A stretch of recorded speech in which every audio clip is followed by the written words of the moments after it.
Okay, won't be the first time. Oh, but still. The time having arrived and a quorum being present, I hereby call this meeting of the Brockton Finance Committee to order. Councilors, before we begin tonight's agenda, Mayor Sullivan has asked for a moment to address us. Good evening, Madam Chairman, members of the committee. It's my honor tonight to introduce the newest team member to the mayor's office, Suzanne McCormick, a proud graduate of Brockton High School. She was in the Red Building, and she is filling in now, hitting the ground running from a communications specialist. You may recall Davison Perez left our office. He's back working for the Boston Red Sox, which is great for him and for the Sox. But I needed someone that was an expert, someone that could multitask and really facilitate the communications and the marketing approach of the city of Brockton. So Suzanne is here tonight just to be introduced. Tomorrow night she'll go before the school committee as well to be introduced. But with no further ado, Suzanne McCormick. Hi. Nice to meet you all. I'm really happy to be here. Let me know if you have any issues communications-wise. I'm here to help. Thank you. Welcome. Best of Thank luck to you. you. Okay. Thank you very much. Okay. Madam Clerk, item number 1. Appointment of Monique Screenberry of 125 Torrey Street, Brockton, Mass. 02301 to the Zoning Board of Appeals as a member for a 3-year term ending January 2026. Invited, Monique Screenberry. Good evening. Good evening, everyone. Madam Chairman, members of the committee, it's really my honor tonight. As you know, Ms. Greenberry has been ratified by this esteemed committee to serve as an alternate on the ZBA, and she's done it extremely well. And I want to thank Ken Galligan, former fire chief, who is the ZBA chair, for being here tonight to support. There is an opening now for a permanent member of the ZBA, and we'll also be looking for additional alternates on the next agenda item. But Ms. Greenberry has really hit the ground in terms of being engaged, doing her due diligence in terms of zoning, being prepared, filling in when needed as an alternate. But I really am excited that she's ready, willing, and able to take it up now to be a permanent member of the zoning board, and I humbly ask for your support on this endeavor tonight. Thank you. Councilors, any questions? Motion to recommend favorably. Second. Okay. All in favor? All opposed? Thank you. And Thank best you, of luck to everyone. Thank you very much. Okay. Congratulations. Madam Clerk, number 2. Appointment of Rolando Spinola of 23 Noyes Ave, Brockton, Mass. 02301 to the Planning Board for a 5-year term ending January 2028. Inviting Rolando Spinola. Good evening, Mayor. Good evening again, Madam Chair, members of the committee. As you recall, you had ratified Mr. Spinola at my humble recommendation to serve as another alternate member of the Zoning Board of Appeals, and he has done that extremely well. But to be honest with you, his professional background and skill set and wheelhouse is planning. So now we actually have a permanent opening on the planning board, and I have actually done a Zoom conference with him. I know that Mr. May, Rob May, supports this as well, but he has submitted his letter to step away as an alternate member of the Zoning Board. He stepped down and resigned from that position, but I humbly ask for your support tonight. The fact that we could get a volunteer member that actually already is a planner that has that professional acronym, I think is a game changer for us. So again, I would ask that you support this endeavor this evening. Thank you. Motion to recommend to the full city council. Second. All in favor? Opposed? All right, Thanks, Yolanda. good luck. Item number 3. Ordered that the following named sum be and the same is hereby transferred as the same was submitted by the mayor as follows. Transfer of $90,000 from Human Resources, Employee Benefits, $90,000, to the mayor Purchase of Services, $80,000, and the mayor Good and Supplies, $10,000. Invited Robert Sullivan, Mayor, Sandy Sharton, Director of Human Resources, Troy Clarkson, Chief Financial Officer. Good evening. Good evening, Madam Chair, members of the committee. If nobody objects, just if I could just indulge 2 minutes of your time to play a video that I think is important. I know all of you as elected officials have already seen the video, but for those that maybe are watching TV tonight or BCA taping, Madam Chair, could I do that? Yes, I'm going to ask BCA now to run the video you requested.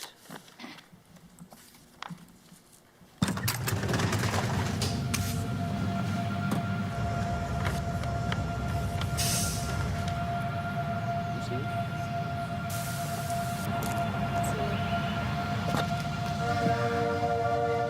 better job, a better home, a better life. Who hasn't wished for these things, worked for them, and sought a place where they had a better chance of becoming real? For generations, Brockton has welcomed those seeking something better. From those who came in search of opportunity to today's multicultural population that makes us the most diverse community in all of New England. Brockton is a place where homes are more affordable, communities closer, where a strong and talented workforce fuels the success of businesses big and small, and the vision of a more diverse and equitable America is being realized every day. It's where ideas take root, businesses grow, communities thrive, new beginnings unfold, and the promise of a better life is kept.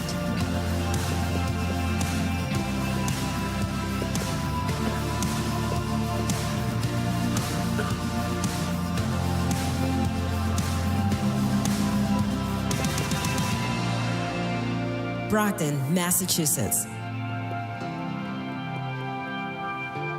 where better begins.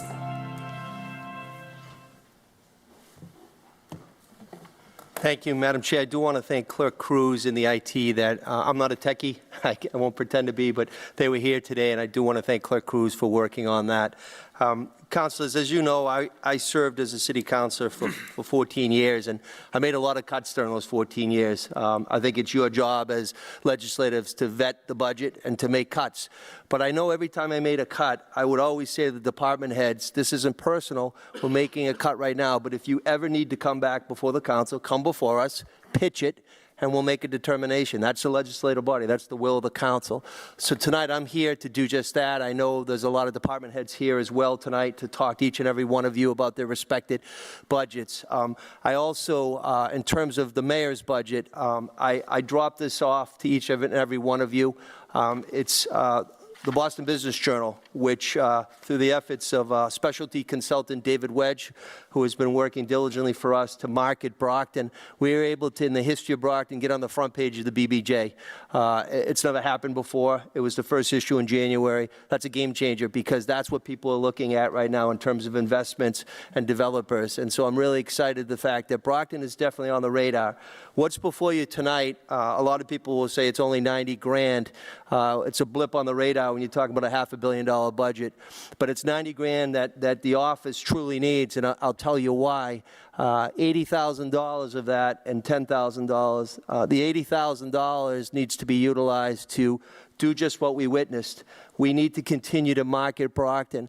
I am marketing Brockton right now. We are using the free advertising on Route 24 under the late Mayor Bill Carpenter. Mayor Carpenter was able to get from the city of Brockton free advertising on the digital. So when you're driving 24 right now, you're seeing ads just like this to illustrate Brockton. But that's only really a finite number of people that are passing by there every day. We need to go beyond that scope. So we're having conversations right now with the MBTA to see if we can put it at some stops. They use out front advertising for the Commonwealth. So we're having conversations with that. We're putting ads right now on the Bat Bus here. And as mayor, I chair the Bat Bus Corporation. I'm working with Mike Lambert to do that. I do want to thank Chris Cooney and the chamber. They put 3 on the Bat Bus.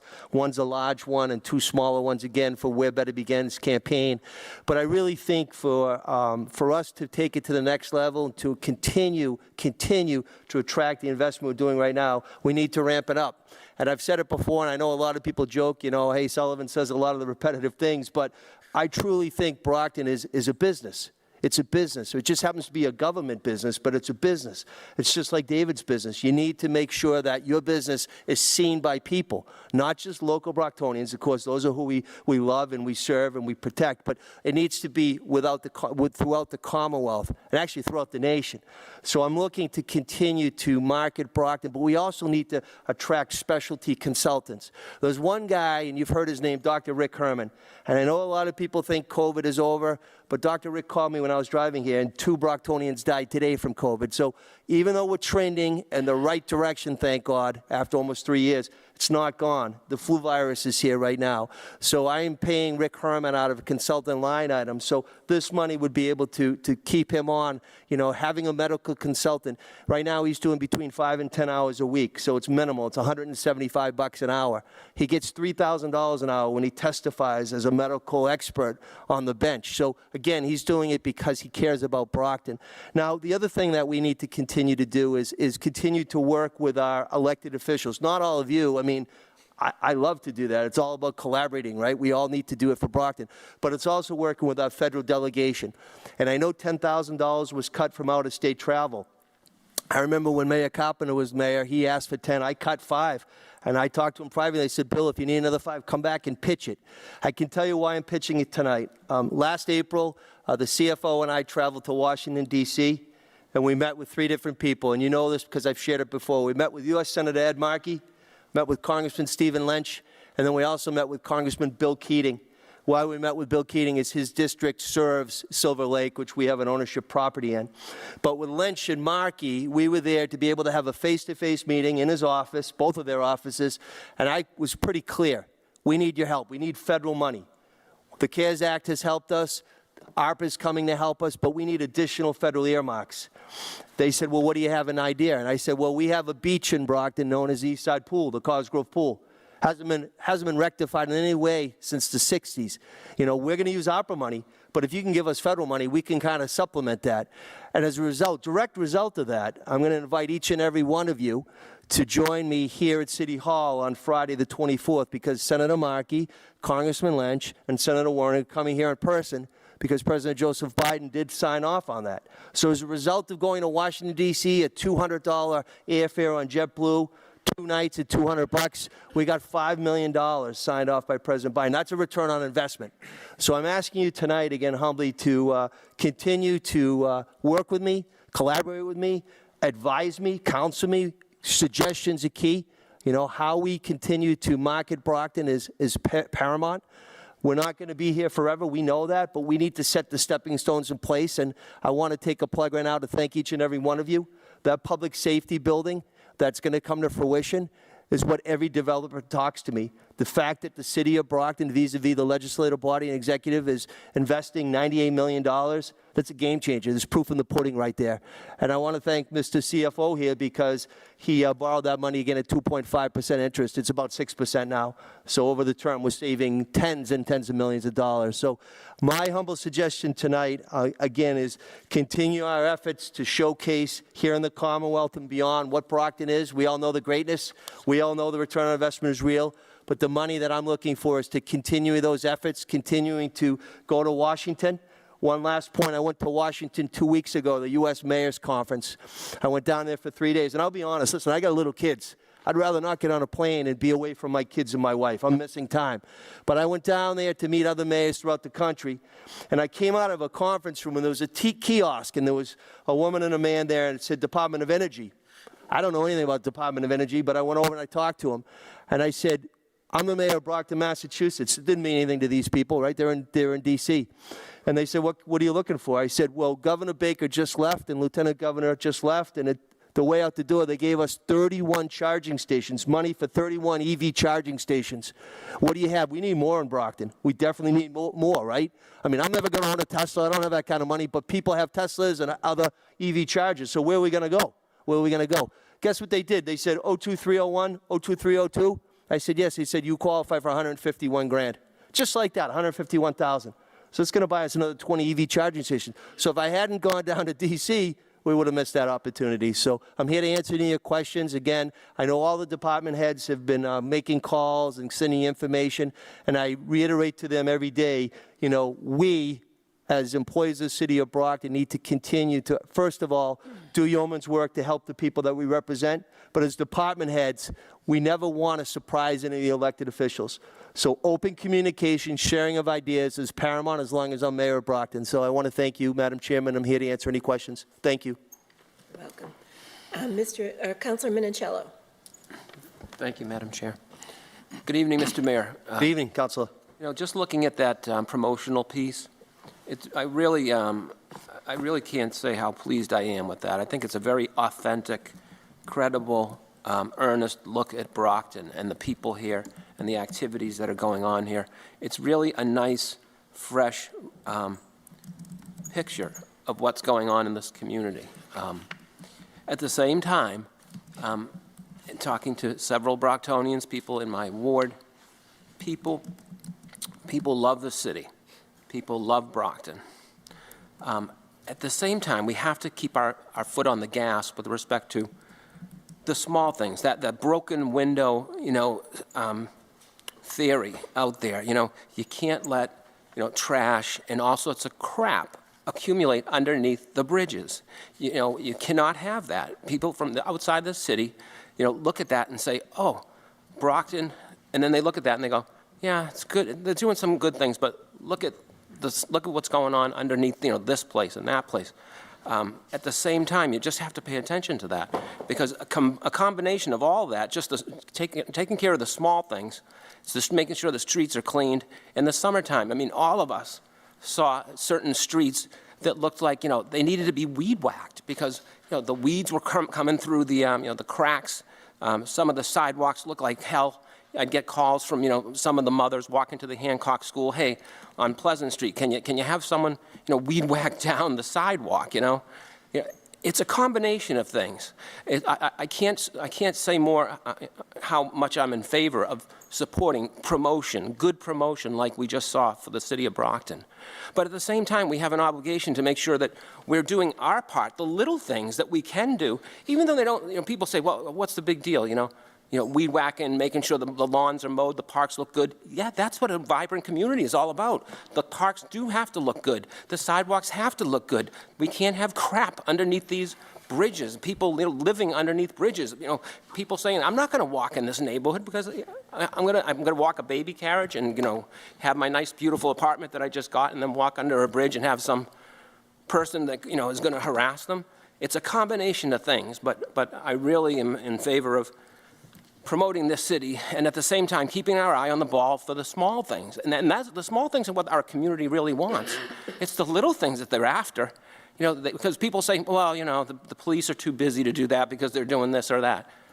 You know what? It's the taxpayer who just doesn't want to be irritated, wants to just live a peaceful life, that is part of this community and is basically the big cheerleader. So a combination, great job getting those funds down in Washington, D.C., because like you said, without you going down there and having a conversation, you're not going to get the money. So congratulations on that.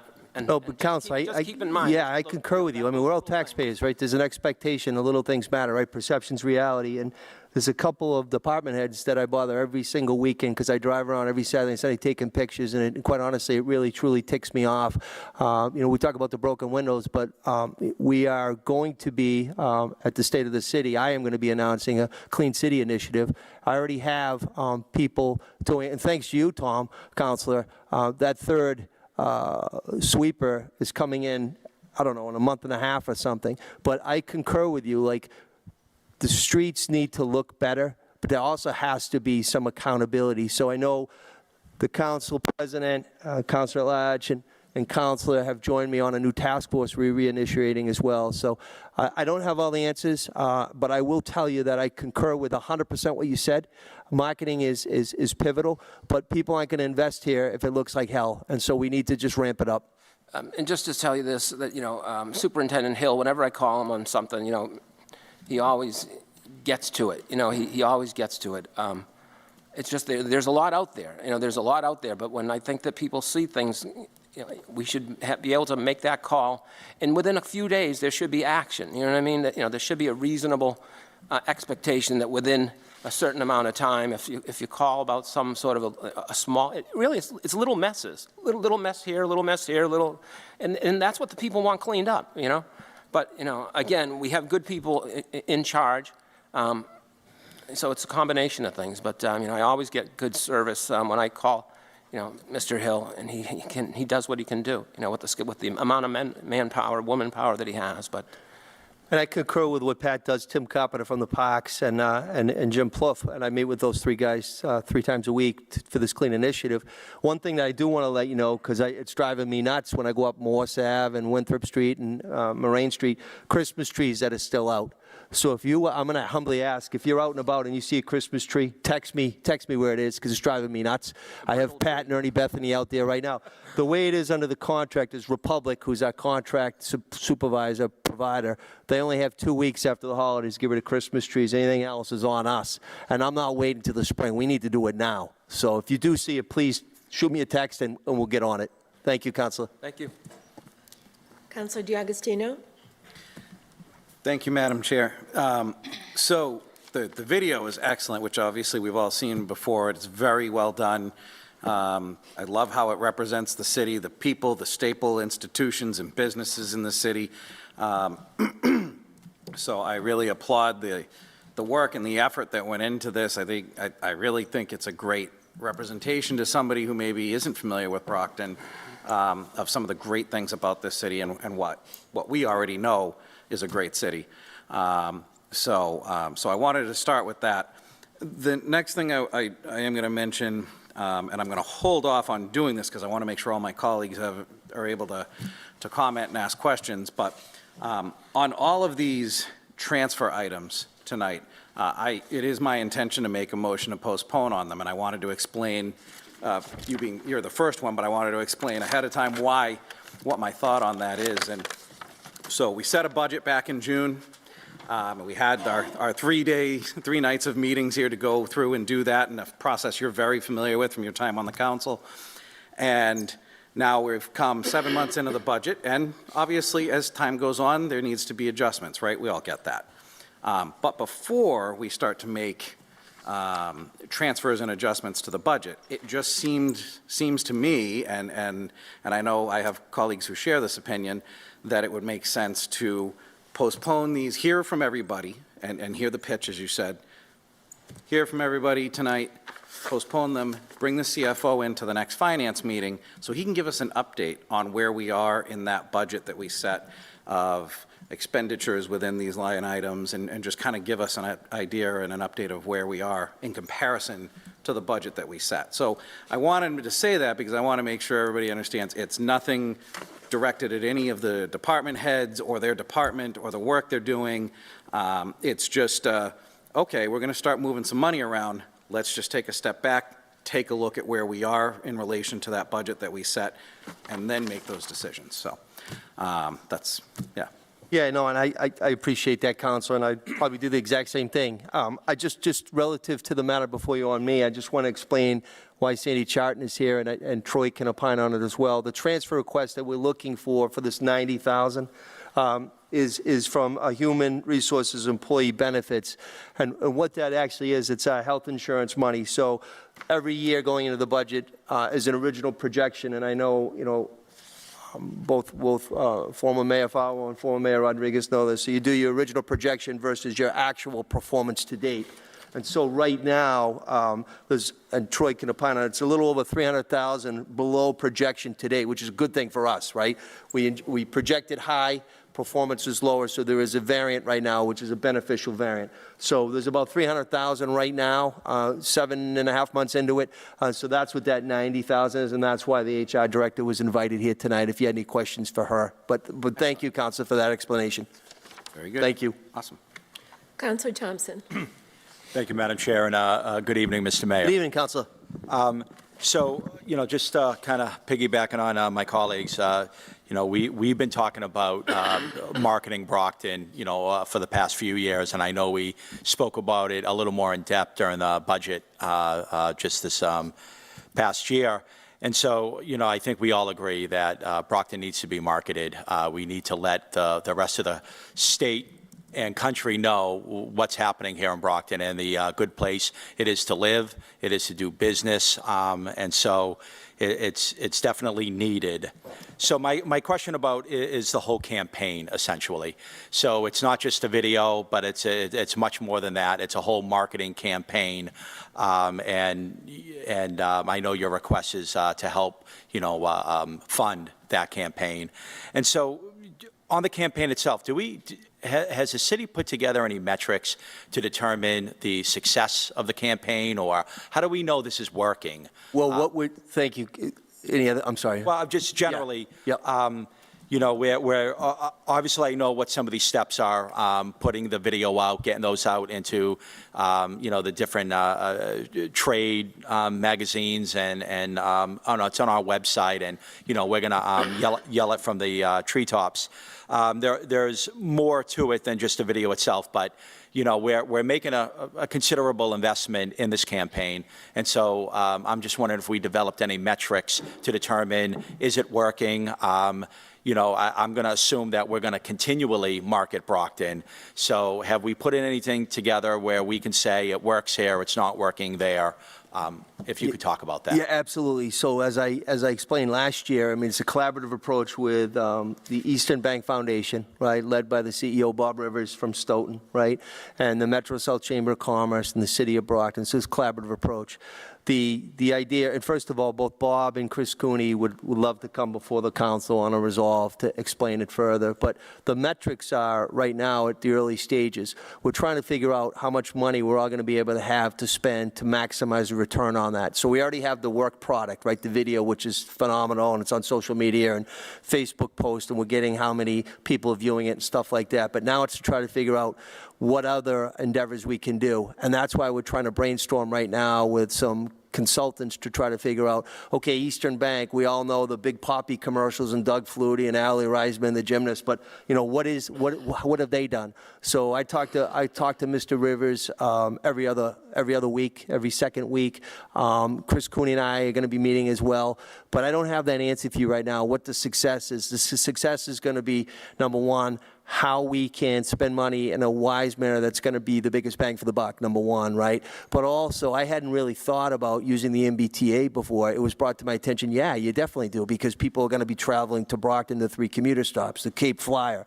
I think we as a community, at least me growing up, I never heard of the Boston Business Journal or New England Real Estate Journal or Banker. I never heard of that stuff. But these are the periodicals that they call static ads. So the brand, that's what we're doing. We're branding it, right? Like Nike or Under Armour, we're branding it, and it's where better begins. And so to be able to try to figure out how we can brand it and really not spend too much money. We want to spend within our ratio. But I don't have an answer for you, but I would humbly ask that if you wanted to file a resolve to bring the 3 of us back, we could have much more information and more communication on that. Yeah, that'd be great, because, as I said, the video, as my colleague said, it's a great video. I think it is a good representation of Brockton and what we do offer here. We have an amazing story to tell, and so we need to tell that story to as many people as possible. Brockton's a city on the rise. It's growing, and we need to attract, through all these residential developments, attract more residents, attract more business, attract more industry, and marketing is obviously going to be a key part of doing that. So it's definitely an expense and a transfer I support. So secondly, regarding the funds for Dr. Herman, I know looking at the budget that we passed back in June, I saw that we had already a consultant budget of $100,000. I don't remember if this committee cut that budget. I'm not sure. No, that wasn't cut. So I remember we were having a conversation during budget time that Dr. Herman was to be paid out of that consultant budget. We're doing something different today. Can you explain why are we transferring monies? Well, he's not the only consultant that we use. I mentioned a guy named Dave Wedge, who's a Brocktonian New York Times bestselling author. And Dave Wedge is a consultant that he's the one that's getting a lot of Brockton information in Boston Business Journal, The Globe. I was able, through his contacts, to do 2 op-eds in the Herald as well. One was on the film tax credit, and one was relative to making sure that Brockton Rail is more like a European style, going all the way down to New Bedford and Fall River. So the consultant line item that was in there wasn't just for a Dr. Rick Herman. It's for any consulting. Mary Accardi at the Collins Institute, if we needed to utilize her right now with the leadership training, actually that's coming out of Sandy's budget on HR. But that line item was a catch-all for any consultant that the mayor's office may need to utilize. All right, so then I'm assuming it's the 10,000, you said 80 and 10. You divided the 90 into an 80 and a 10. Well, that's how it was cut last year at the budget. It was Okay, so cut that 80 way. 80 was from the marketing and And 10 was out-of-state travel. out-of-state travel. Okay, but you, in your letter and I think the breakdown, you're bringing up the issue of consultants. That's right, So- specialty consultants, yep. So the 100,000 that was originally allocated for consultants, all consultants, is not enough to meet the consultant need. Through you, Madam Chairman, to the counselor, one of the nuances here that you're all familiar with, but I'll explain it for benefit of the public at home, and to draw, I think, a distinction between the transfer on your agenda and the specific issues we're discussing. So what we're asking, remember, when you vote the budget, you vote those statutory categories, right? What you see in your budget in the breakdown are very specific line items. But when you actually vote that budget order, it's in broader categories. And within those, what we call statutory categories, are those smaller specific line items that include consultants and out-of-state travel. So the restoration that's being requested is $80,000 to purchase of services and $10,000 to goods and supplies. Within those statutory categories that you vote are those smaller line items. And so it's all inclusive of what we're discussing, but the nomenclature here has to match your statutory category. Understood. So the transfer is going to the broader category and not the specific line item. That's correct, yes. Okay, understood. So now that I have you, Troy, and good evening. When we cut at budget time, right, and we're cutting from the larger category, not the specific line item, right? That's how our cuts go in. When we make that cut, where does that money go? Where does it go? Is that where the unestimated receipts issue is, or when we make a budget cut, where does the money go? The simple answer is yes. So we design a budget where there are sufficient revenues to support the budget that the mayor proposes. When and if you make cuts to that, we still believe that the revenues are sufficient to support the budget we submitted, so that there are other monies out there, those are called unappropriated receipts, to fund some of the operations. However, you'll see most of these requests are transfers within the budget. I would say the reason for that is because we're still always trying to be as fiscally conservative as we can. So without growing the budget as a whole, if we, and you'll all see in front of you this massive spreadsheet. This is just a snippet of what we propose to discuss with you in 2 weeks in response to what Councilor D'Agostino discussed. So this is, and I review with my team on a monthly basis, something that's far more in depth than this, but this is the version a snapshot version. So this takes a look at every department in the budget, what we've expended to date, that percentage, and we know, if you do simple math, 12 times 8 is 96, so each month you should spend around 8% of your budget. So we should be about 58% of our budget now in early February. So we look every month at that spending. And so what we did when the departments desired to restore their budgets, we looked to see if there were budgets within the current operating budget where we could find that money rather than seeking to spend additional money overall. And I'll get more in the weeds in a couple of weeks, but one of the factors is we're about to file with the state to get our free cash certified. So right now, that designation wouldn't be available until the free cash is certified, and then it would actually be labeled as certified free cash, and that money can be spent. So the simple message is we design a budget with enough money to fund the activities of the city, but if we can fund additional activities and not increase the size of the overall budget in the interest of fiscal conservatism, we will do that. Understood. Okay. So instead of just taking it from the unappropriated receipts where the money went, we're trying to find other places in the budget so that we can not have to kind of rob that piggy bank. Right. So that way to makes put it. sense, and I'm glad that we have some, we always talk about a conservative budget, so this is where it comes into play, and so we are aware and appreciative of that. We talked last month, I believe, about the unappropriated estimated receipts in the context of, I forgot where we put it last month. Slips my mind right now, but I think we took money from the unappropriated, for the solar bill that we owed. So we took money from there to pay that bill.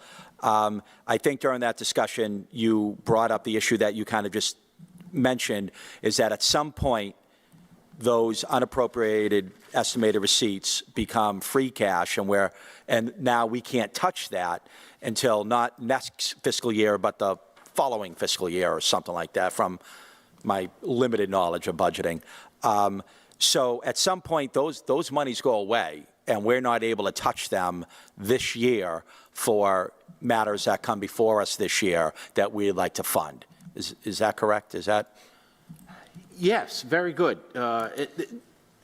So what I said to you back then, and you were absolutely right, when we were appropriating that additional money to pay bills from last year, that was before we set the tax rate. So before you set the tax rate, you can use some of those unappropriated estimated receipts. Once the tax rate is set, there's a small window of time between that and when free cash is certified that you've essentially accounted for those unaccounted receipts, and they will be reflected in your free cash. So during that small window, that's a time where you can't spend any of that, I don't want to call it extra, but unallocated funds. Now, our free cash should be certified in a month or so, and at that time, that money is available up and until the following year. But you're right, the free cash that's going to get certified is from the last fiscal year. And traditionally here in Brockton, we've used the bulk of that money to balance the next year's operating budget. Right. We hope in the coming years to wean ourselves off of that so that money is available for one-time expenses like capital items. But for now, we're still using most of it to balance the budget. Last year's free cash was about $19 million, if you'll remember. We spent $16 million to balance the budget, but we were able to use some of that $3 million for some capital items, the roof on the library and some vehicles and some other things. Okay, and so you're saying we still got about a month left before it gets certified as free cash? Yeah.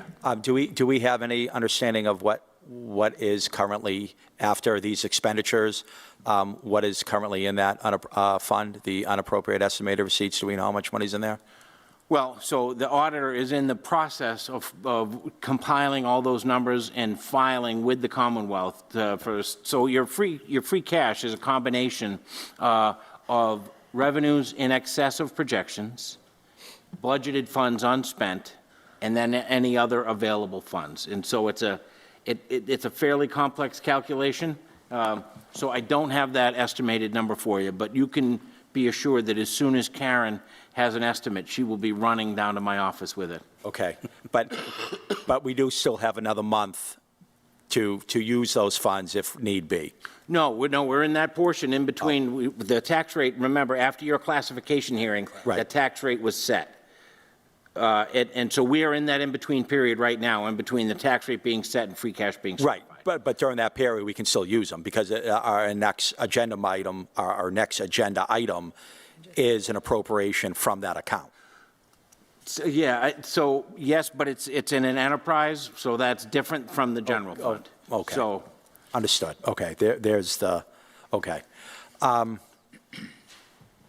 Because I know, and just because Councilor Minicello brought it up regarding the bridges, I know, we've been talking about a cultural exhibit to be put in those bridges.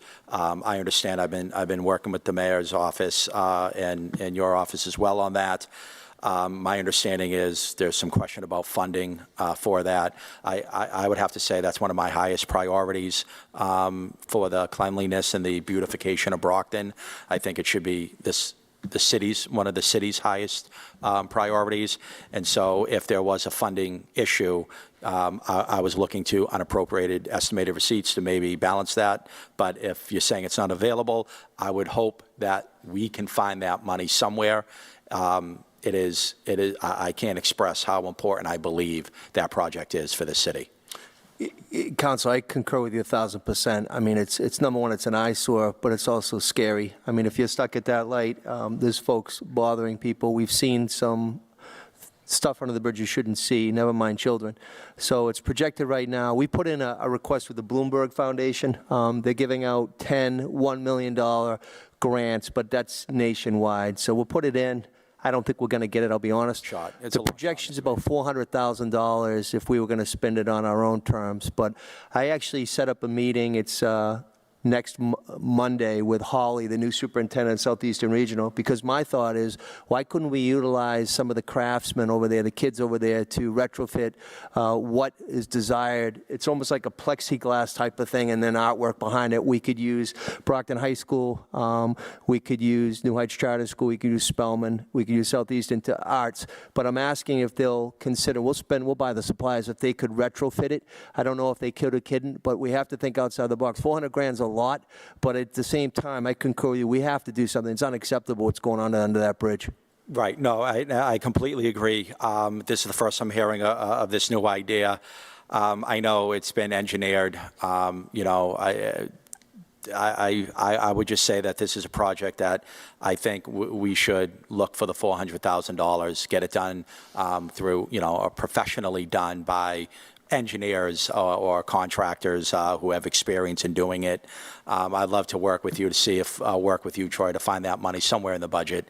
Again, it's one of my highest priorities, and I think you know, the benefits Brockton will receive from $400,000 is immeasurable. So I would love to continue to work with you on that.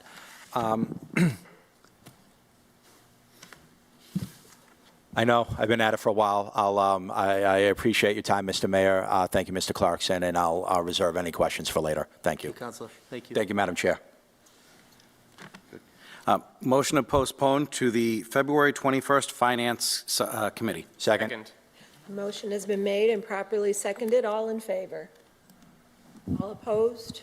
Thank you, councilors. Really appreciate it. Thank you. Thank you. Councilors, I also just want to let you know on that postponement, in the past, for whatever reasons, the CFO was just sent. I've already told my department heads, any of them that appear tonight are coming back here 2 weeks from tonight. It is school vacation week, but they understand the importance of being here, so they will be here.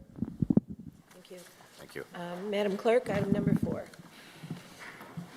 Ordered that the following named sum be, and the same is hereby appropriated as the same was submitted by the mayor as follows: appropriation of $815,802 from unappropriated estimated receipts, $815,802 to DPW Sewer Enterprise Purchase of Services, $815,802. Invited Patrick Hill, DPW Commissioner, Troy Clarkson, Chief Financial Officer.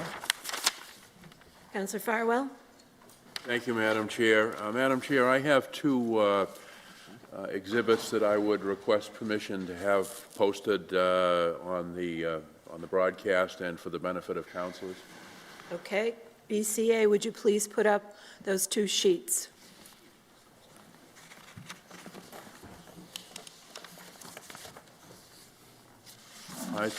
Councilors, the first one is the letter that we received from Commissioner Hill, and I was down and out a little bit this weekend with illness, but I've tried to bring myself up to speed. You'll notice that in his letter, it says the City of Brockton Department of Public Works is requesting a transfer of $815,802 to the sewer budget. These funds are necessary to maintain regular services within the enterprise, and I think enterprise account is probably what should be there.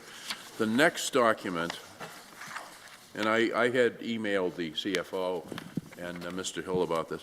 The next document shows different projects that need to be done. The first one is under estimated engineering costs, and that totals $810,000, which I presume is the money that's being requested. But what I don't understand, and I want to ask it tonight, if we're doing all water work, why are we transferring the money to the sewer enterprise account? Because under state law, the money that's in an enterprise account can only be expended for that purpose. So if we're going to do engineering construction services for downtown water main replacement, administrative consent order, $400,000, and I'll speak about that in a minute, engineering construction services for Silver Lake, develop biddable contract documents for repairs to 6 filters and replacement of gravel subbase, and estimated construction cost around $1 million, and then assist the city in developing cyanobacteria toxin monitoring program, et cetera, et cetera. So I guess the first question I have, gentlemen, shouldn't this money, this $815,000, which you've identified in this document, be going to the water enterprise account? Counselor, I had sent you back an email in response to your question about that. Below that list that you just referenced, there's also a list of wastewater projects that are up and coming in this fiscal year. You didn't reference any of those, but I'm happy to go through them. And I believe it's on the document that was just posted. Okay, let me, forgive me if I don't know when that went out. I did get the administrative consent order, but, so you're saying that we can cover the $810,000 that's listed on this document under estimated engineering costs? You have sufficient funds for that? I don't have to worry about it, but you just gave us that information to take a peek at it? Let me take a stab at that. Counselor, I think what the DPW Commissioner was attempting to do was to give the council examples of the variety of projects that require funding in both the water and the sewer enterprise. And so the second list there that has the annual report, the residuals landfill sampling, the Cashman Road sewer design, and the NEPD's permit assistance are sewer-specific projects that would be in the sewer fund. In addition to those, we also have contractual obligations to Veolia for the plant operation.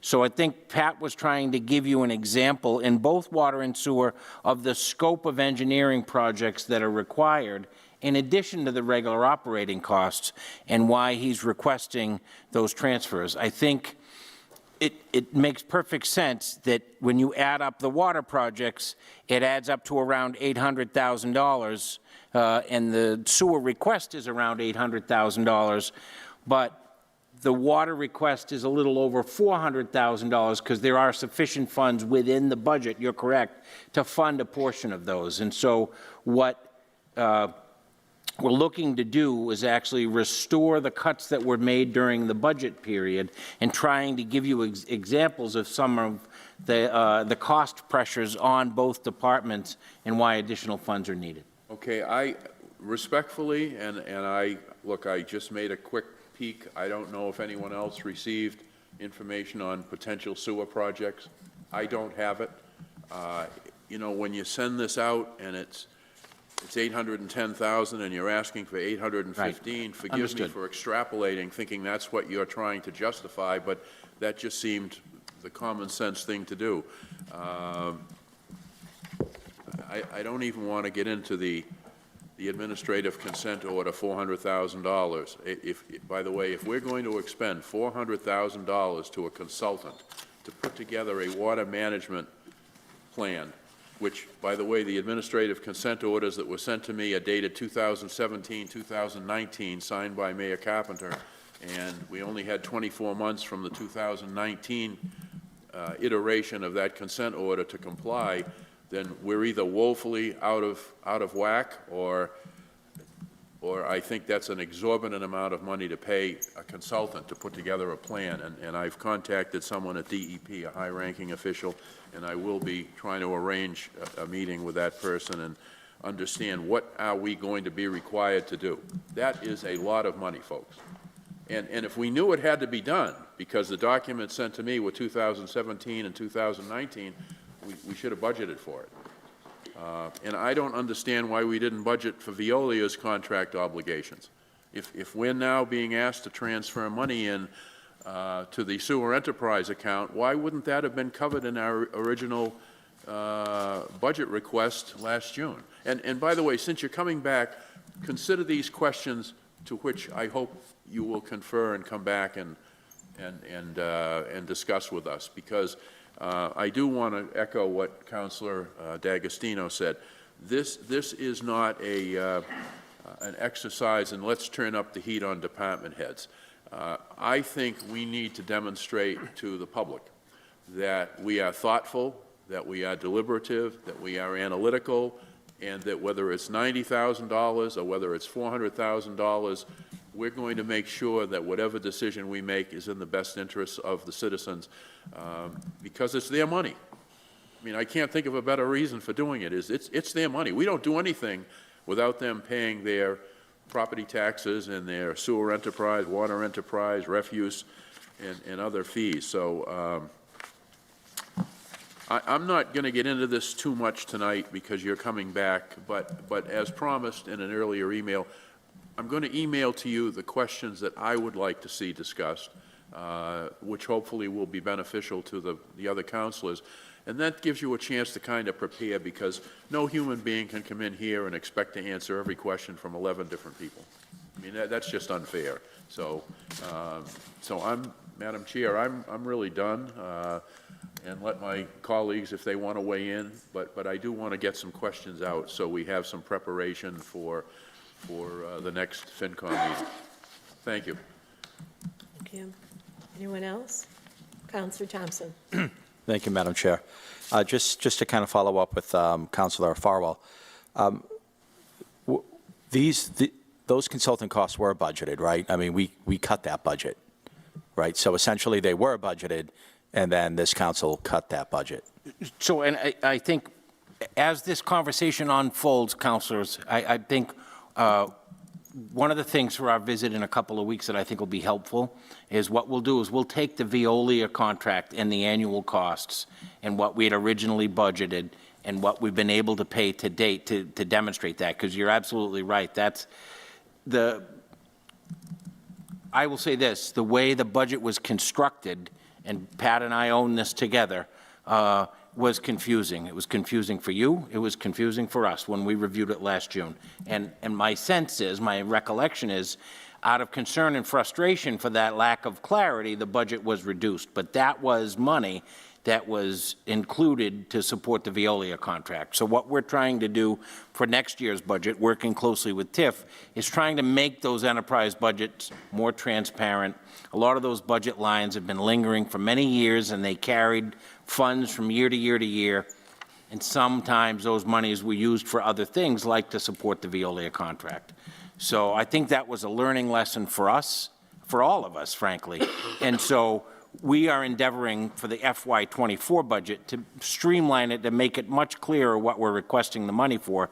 But Councilor Thompson, you're absolutely correct. I think the money that's being restored, part of it was cut and originally intended to support Veolia. Right. So I appreciate that, and I think you're right. It's a learning lesson for all of us. I think anytime we can have a clearer understanding of what these line items are in the budget, then there'd be no confusion as to are they cuttable or not. So I think we're all learning here, and hopefully next fiscal year we'll just be a little more transparent. But I do thank you, Madam Chair. Councilor D'Agostino. Motion to postpone to the February 21st Finance meeting. Second. Motion having been made and properly seconded, all in favor? All opposed? Motion carries. Madam Clerk?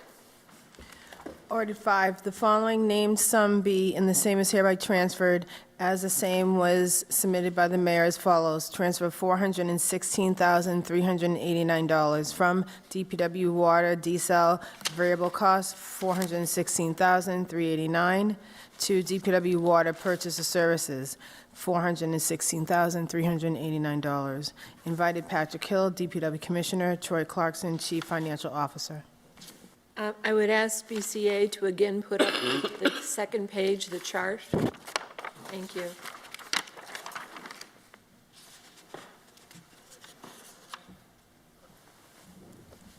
Good evening, Gentlemen, councilors. good evening. Sorry about that. So this budget restoration request is based off of the budgets that were cut in June. The list that you see in front of you is only a portion of the money that I'm asking to be restored. $123,000 of my property-related service line item was cut, which was the budget in its entirety. I didn't have the answer when the question was asked. It was my first year. I apologize. But that line item is used for many different things, whether it be flowable fill, gravel, asphalt pavement. Right now, I don't have anything in that budget, so I'm asking that to be restored to its in its entirety. The other budget item I'm asking for is a contract emergency repairs. This may or may not be a necessity in this budget. I do not know. I know that in the past, meaning last year, we had a emergency repair that had to happen that was funded through this specific item. That one repair cost $80,000. That repair took place at Brockton High School. It was a job that my staff was not capable of doing and something that had to be done immediately. And the rest will be for the consulting and engineering portion of the budget. I intend to put $200,000 into consulting and engineering. I gave you guys a list of projects, and I'm happy to answer any questions for those projects. Councilors? Motion to postpone to the February 21st finance meeting? Second. Motion has been made and properly seconded. All in favor? All opposed? Thank you. Thank you, councilors. Madam Clerk, number 6. Ordered that the following named sum be and the same is hereby transferred as the same was submitted by the mayor as follows. Transfer of $175,000 from DPW highway snow removal, $175,000, to the planning and economic development purchase of services, $175,000. Invited Rob May, Director of Planning and Economic Development, Patrick Hill, DPW Commissioner, Troy Clarkson, Chief Financial Officer. Good evening, gentlemen. Good evening, Madam Chair. Thank you. I am here tonight to request the restoration of $175,000 that was cut out of purchase of services. Thank you. That fund line item that was specifically cut was the DIF funding, but as CFO Clarkson has explained, the overall category was purchase of services. What we would like to do with these restored funds are piggyback on the mayor's marketing, but more on a industry-specific targeting. Also downtown marketing efforts. Rehab our economic development webpage. I don't know if you've seen it lately, but it's a very long run-on list, and it needs to be spruced up. And we also need to add some individual pages on target industries that we're going after, like the food industry, biomanufacturing, and life science support. And then we'd also want to continue our work in downtown activation by preparing an arts policy and plan. And the arts policy and plan was a recommendation that came out of the local rapid recovery planning program, and I did send you a staff status report of that this morning. So with that, I will. If I, Madam Chair, could just speak briefly to the funding source of this and the next couple of transfers. I'm going to knock firmly, even if this is fake wood, So our budget for snow removal for this year, approved by you, was $2,050,000. Right now, the balance in that line is $1,988,000, so we've used approximately 3% of that budget thus far this year. So I'm comfortable, despite the fact that I'm not a meteorologist, at this point, having expended only 3% of that budget, recommending these transfers to you. Thank you. And Pat Hill obviously is still here, and we've discussed that, and he concurs with that as well. Madam Chair, I'm sorry, begging your pardon. A little bird on my shoulder asked me to remind everyone what DIF is. It stands for District Improvement Financing. It is Massachusetts General Law 40Q that allows municipalities to establish DIF districts in which each year we measure the change in assessed value of a piece of property due to actual construction, actual new growth.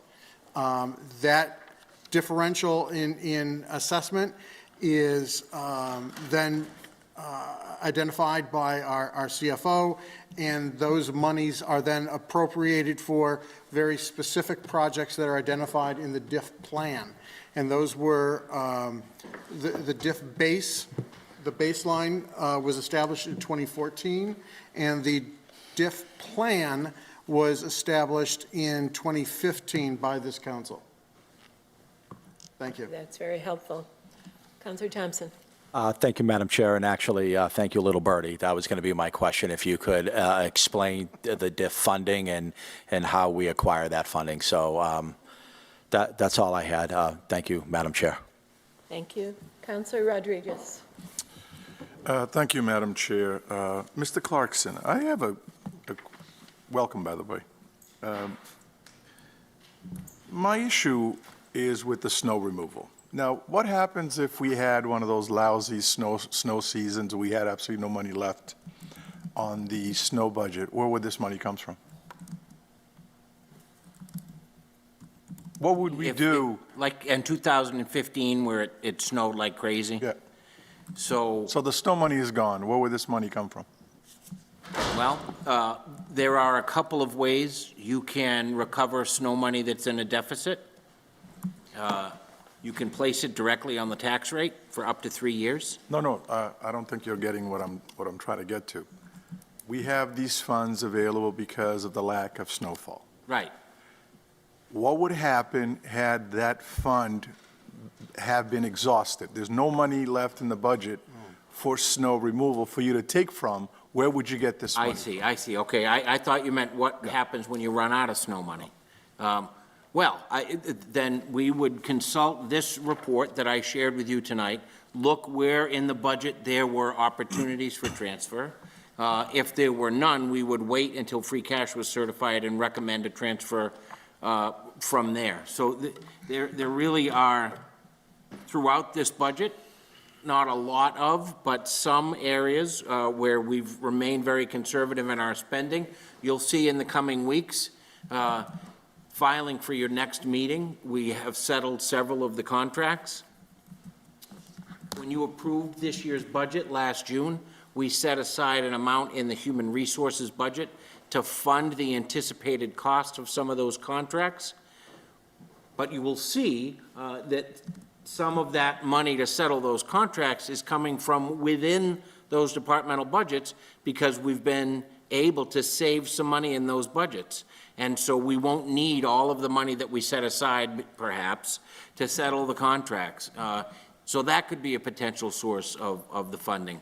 So there are a variety, I think, of funding sources. The reason why we recommended snow and ice is because we've had a particularly mild winter, and that is one of the larger line items in the entire city budget, so it can well absorb those transfers. What do we currently have on the stabilization account, in the stabilization account? What is our budget? I mean, what is our balance on the stabilization account? So we have several stabilization accounts. We have 3 of them. There's the general. The main guy that we normally tap. So in the main stabilization account, there's about $3 million. But there's also the Chapter 324 stabilization account that's unique to Brockton that has about $7 million in it, so that's $10 million. And you just created a retirement stabilization account that has $22 million in it. Because, Mr. Clarkson, one of the issues that I have, and I've had this for a long time since I've been sitting in this council, it seems that every time we save 10 cents, we come up with ways of spending 10 cents. And I honestly, and it has nothing to do with Mayor Sullivan because this has been going on forever and ever, amen, but it seems that every time we have an opportunity to put some money, some funds into a rainy day fund, because frankly, let me tell you something, I foresee us having some real financial difficulties in the years to come. But we're cutting it so short that every time we save a dollar here, instead of putting that dollar away somewhere for that day, we come up with ways. It's almost like a free-for-all. Anytime that, I mean, you just basically said, well, we got almost $2 million. We got to hurry up and spend it, basically. That's what it comes out. You know, I would like to see a serious commitment from the mayor, from us, that basically, knock on wood, we get very little or no snow for the rest of the year, that we make a firm commitment to stick some of that money into that savings account.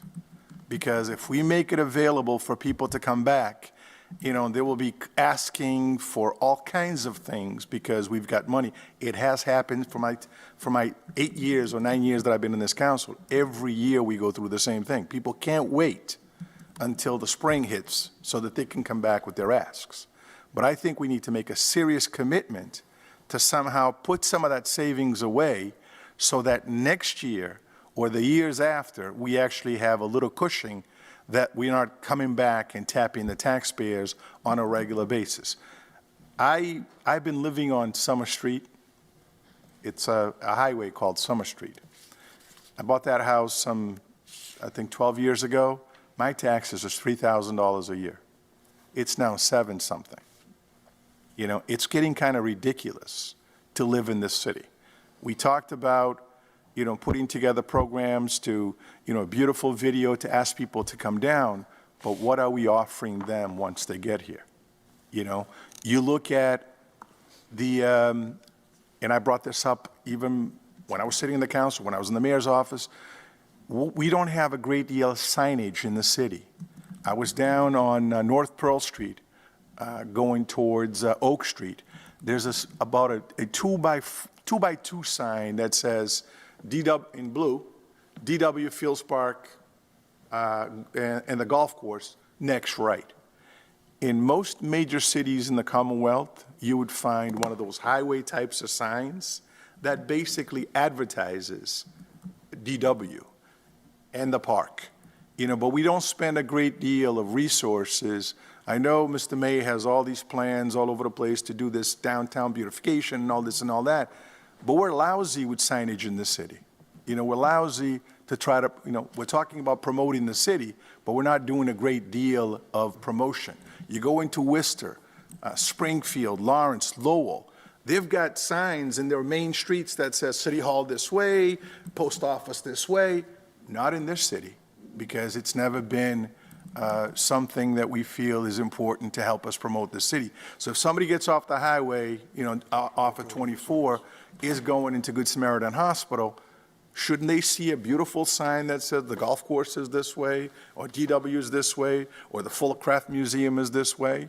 But there's no signage up there. So I hope that with this, with Mr. May and Mr. Mayor, as we go forward, thinking about this promotional thing for the city, that we get into signage as well.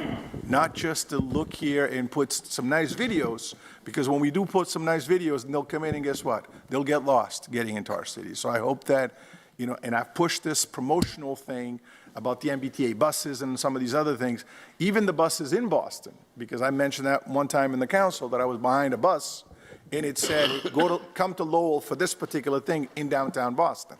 We need to see, come to Brockton in one of those buses, as I saw Lowell driving through that. But I think one of the things that we need to do, going back to what Council Minichiello was saying, is the beautification of the city has to go beyond just the video, beyond just asking people to come down, because it's almost like you're asking individuals to come to dinner, but yet you've cooked nothing for them. So I think we need to keep that in mind. Yeah, and I mean, I hear you 100%, Counsel. I will tell you, because I just asked Pat, I told him to tee up the signs, and he made it clear to me that the Pearl Street is a state highway, but now we have a state representative on the council that can help us as well.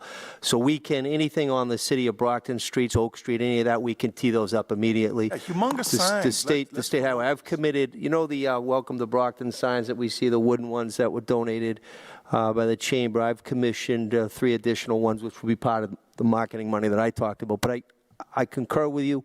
We will work with our state delegation, including the newest state rep, to make sure any state road, which is, Belmont Street and the other streets, to put up signage that's appropriate for the city of Champions. Yeah, thank you. Thank you, Moses. And Mr. Clarkson, I just wanted to make sure that I got that commitment from you in terms of the snow removal funds, that we make a serious commitment in putting that away somewhere, and so that we don't have to come here in the months of March, April, with these asks to kind of destroy that, that savings that we should have.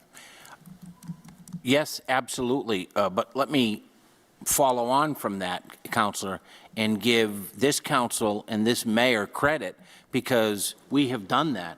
There is more money in reserves in the city of Brockton now than ever before in its history. We have more money set aside in cash than ever before since the city of Brockton was incorporated. And so, you all and the mayor deserve credit for taking that approach, because we understand as we construct those budgets that it's important to always have the taxpayers in mind. And that is why, as I mentioned earlier this evening, why these transfers are proposed to be from within the money that's already been allocated. And we're not proposing to increase the overall spending by asking you to spend additional funds, but we tried to find ways within the current budget to fund what we originally asked for in the budget. So this actually will result in a smaller budget than what the mayor originally proposed, because we're trying to live within our means. But Councilor, we worked together for some time. I take that approach very seriously, and will commit to you that we will continue to bolster those reserves. But I'm specifically talking about the snow removal budget. Right, understood. That in the years that we don't have to spend it, let's put it away, so that later on, when we need to spend it, we have something to spend. So that we have almost $2 million on that budget. And again, knock on wood, we don't get any further snow, that we come back here at the end of the year when we're talking about the budget again, that we can come back and say, I would like to transfer that almost $2 million into the stabilization account and leave it alone. Not to come back what we normally do, which is, we're transferring $2 million into stabilization, but here's a list of the monies that have to come out of it. I'm just saying for us, all of us, to make a commitment that we're going to work into saving those funds from the snow account, from the snow removal account. And so, for example, last year you actually did that. Part of the free cash that was certified for last year, that $19 million of which I spoke, we used $16 million to balance the budget, because that has been the practice here. But of that money that was left over, we took a portion of that and actually transferred it into the retirement stabilization account, which is one of your stabilization accounts. So you claim that you're not a politician, but I think you are. I'm saying specifically the snow account. Yes. The almost $2 million for you to say, you know what? Right. I'm going to make a serious commitment to keep that money in a savings account. Not all the other transfers and all the. Listen, we've done some great work in this city financially, but I'm talking about that specifically line item. Understood. Okay, thank you. Thank you, Madam Chair. Thank you. Councillor Farwell. Sometimes Councilor Rodriguez is a tough act to follow.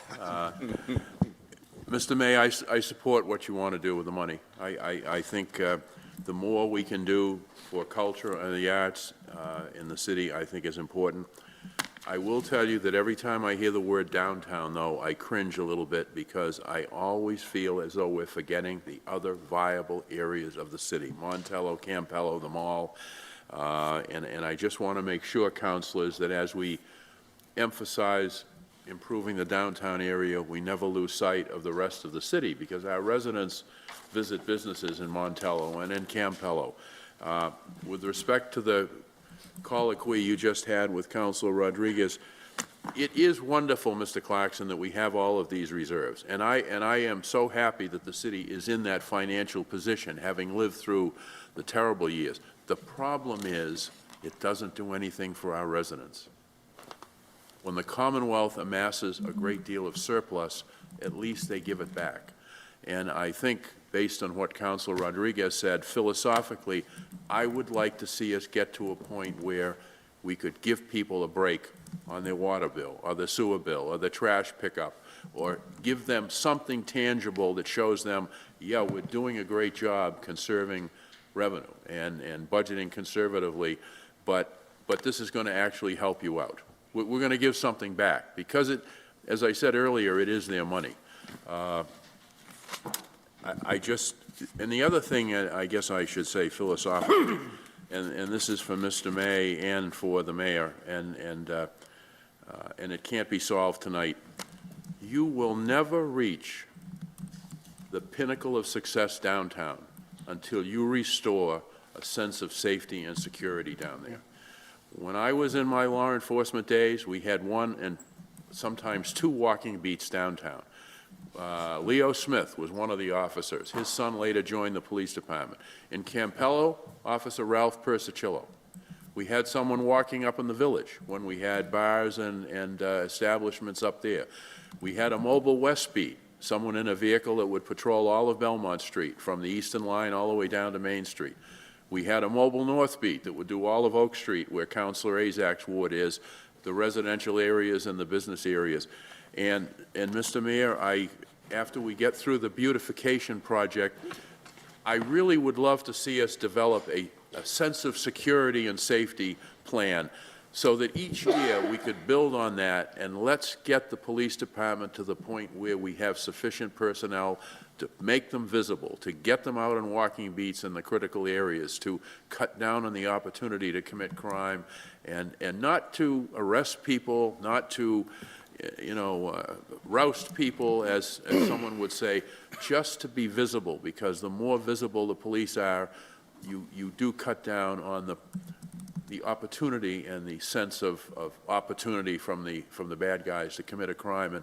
And I don't know what that number on the police department is. I would defer to Chief Perez, but I really think all of us need to work towards whatever that number is. We won't do it in 1 year, but downtown is never going to fully come back unless you feel safe down there. And I can tell you, if you did a survey, I don't think, if we opened a restaurant tomorrow night, I don't think a lot of people would send their wife or their daughter downtown, sadly, because they're worried about the different elements that are present down there. And I really want to work collaboratively with you on that. I know it's going to take money and it's going to take planning, but if we're serious about downtown and other areas and about bringing business back, I think we have to do it.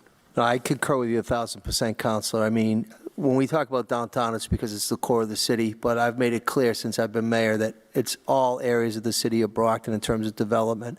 The focal point right now started because we adopted Chapter 40R Smart Growth Zoning, which was the 5 zones in the downtown. I'm excited that Brenda Perez, a product of Brockton, is leading the police department. She's a wonderful, wonderful, dedicated public servant. Agenda item 17 tonight, I met with the chief. She has a lot of metrics and data. She has made it clear that the men and women that wear the badge that are protecting and serving, that we're so thankful to have, are paramount to safety here in the city of Brockton. We're not going to continue to have investment in Brockton and people moving here if they feel unsafe. The other thing, let me just be clear about this. It's a privilege to work for the city of Brockton, right? It's an honor and privilege, no matter where you work. City council, mayor, police, fire, planner, it doesn't matter. What's clear is that people want to work for the Brockton Police Department. We had 17 requests for personnel to transfer to the city of Brockton. 17. But of course, the only way you can get those people is if the chief in that municipality signs off and allows. So out of that 17, we are going to be adopting 2 female officers that are wonderful assets. So it speaks volumes that people want to come here and work here, but they want to do so because it's a great place. But I concur with you. Let's continue to work together from your experience as a police officer, Counselor, and again, we do have the right leader right now leading the department. Thank you. Thank you, Madam Chair. Councilors? Councilor Giagostino? Before I make the motion, I wanted to also comment, kind of going along the lines of where Councilor Rodriguez was going. Can I ask, and you don't have to give me the exact number, but about how much revenue do we bring in as a city on our own, not state aid or federal, or just from taxes we collect, roughly? Just from property taxes, about 165 million. That's what I thought, okay. But then there are local receipts, there are the water and sewer and refuse receipts, so. Motel and. All of those. So those, well, and those are all under local receipts, the hotel, Okay, motel, all okay. that stuff. But we'll have the presentation that we'll put together for next week will not only give you a snapshot of where we're at for expenses, Right.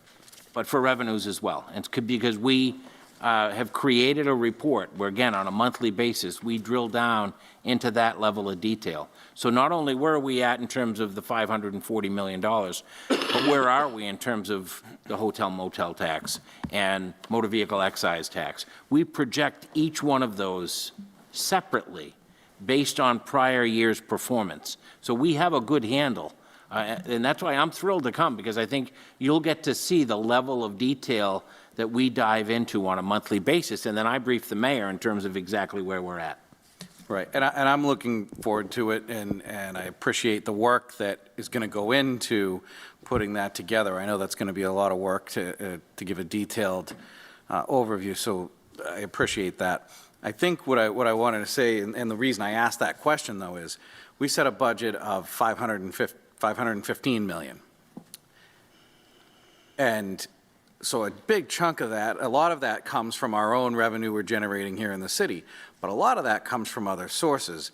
And so that's, along the lines of what Councilor Rodriguez was saying is, so are there tough times coming? Well, we know the feds are about to have a Donnybrook over the debt ceiling, and if they make cuts, some of that will possibly come our way. Now, that may all be political theater and, everything goes forward, who knows.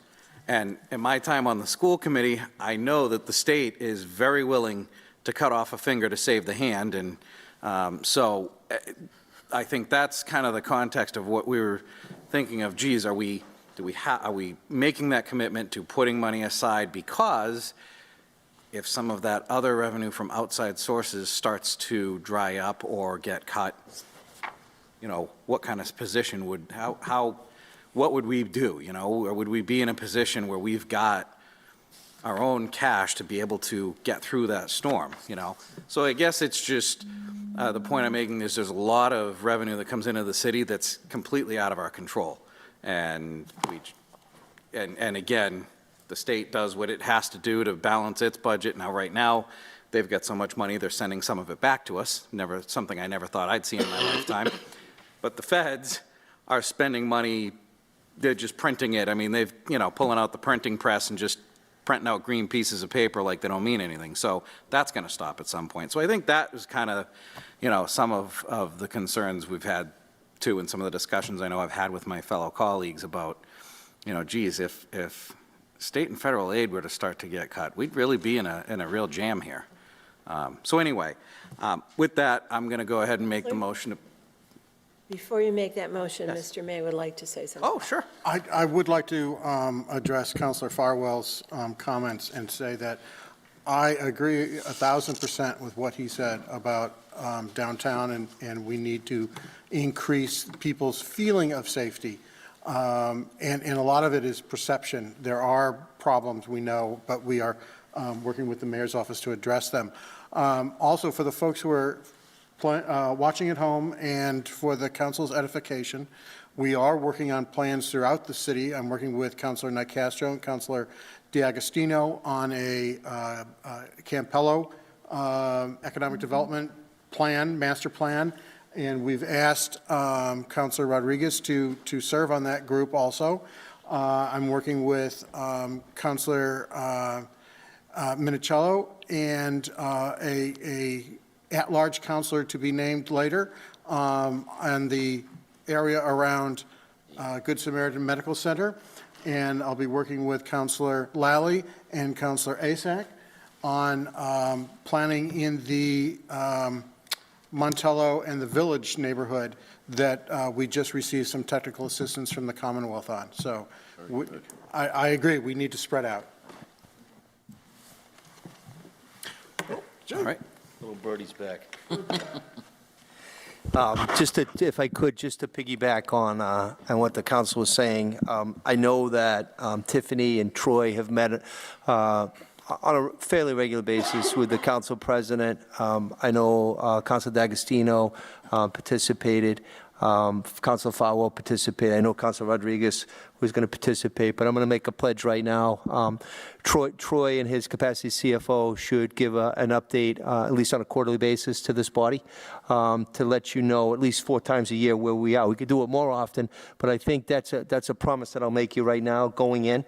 Every quarter, much like when we pay our taxes every quarter, there's going to be an understanding that the CFO is going to give you where we are type of snapshot, and then we could do a deep dive so that nobody will be surprised at all when we go into the budget. Nobody will be surprised. And, you know, if we can share ideas like what Councilor Rodriguez just said, to think outside the box, to do some reserves or something that's going to benefit the city after we're all gone, let's do it. Everything should be on the table right now. But Troy, and I already talked to him about this earlier today, Troy is ready, willing, and able to do that. If you want to just do a standing resolve basing upon where we are, what's our revenue, what's our position, I think that would be helpful to everybody, including myself. Thank you. All right. I look forward to, those updates, those quarterly updates. So, motion to postpone to the February 21st finance meeting. Second. The motion has been made and properly seconded. All in favor? Anyone opposed? The motion passes. Madam Clerk. Ordered that the following named sum be and the same is hereby transferred as the same was submitted by the mayor as follows. Transferred $200,000 from DPW highway snow removal, $200,000 to public property. Stadium purchase of services, $200,000. Invited Patrick Hill, DPW Commissioner, James Pluff, Superintendent of Buildings, Troy Clarkson, Chief Financial Officer. Good evening, gentlemen. Good evening, Madam Chairman and Chairwoman and councilors. I'm here requesting a transfer of $200,000 from the snow budget to the stadium purchase of services. Currently, the stadium has 2 elevators that are end of life, whereas they were built in the year 2000, around there. It's about 23 years later, they're breaking down. In fact, the elevator that we're looking to replace currently is not working, unfortunately, and has been placed out of service by the Commonwealth. In addition to that, and that's approximately $130,000 to replace the parts to bring that back up to life. In addition to that, we have a issue with our sprinkler system over there at the stadium. The sprinkler system is a 2-part system, a wet system downstairs and a dry system upstairs on the concourse. Wet system is filled with water at all times. The dry system is filled with air. And with that air being filled, it has to be compressed with a compressor. And the compressor on the first floor is always going right now because we have a lot of pinholes in the sprinkler piping. So that, if we've already placed a compressor once, we've done some remedial fixes to some of the pipe, but we really need to replace the rest of the pipe on that concourse in order to make that safe. With this elevator and the sprinkler, I believe that these are not discretionary fixes, discretionary spending.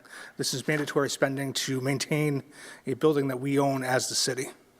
And we're talking about ADA compliance, and we're also talking about life and safety issues. So with that, I'll offer up to any questions. Councilors?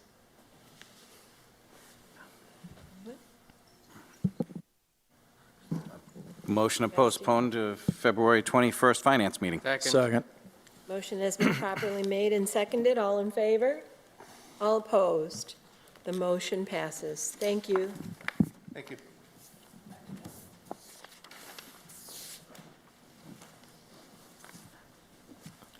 Ordered that the following named sum be and the same is hereby transferred as the same was submitted by the mayor as follows. Transfer of $70,000 from law court judgments, $50,000, to the law personal services other than overtime, $20,000, to the law purchase of services, $70,000. Invited Megan Bridges, city solicitor, Troy Clarkson, chief financial officer. Good evening. Madam Chairman, first of all, there's quite a few of us in this room that are lawyers, so I want to just say that my whole mission as mayor and as a city councilor at large was to create a law firm setting here at City Hall, right? To have dedicated, skilled professionals that are going to be able to save us money, but also have the experience and the wealth of legalese and legal knowledge to be able to handle what happens when you're a municipal attorney.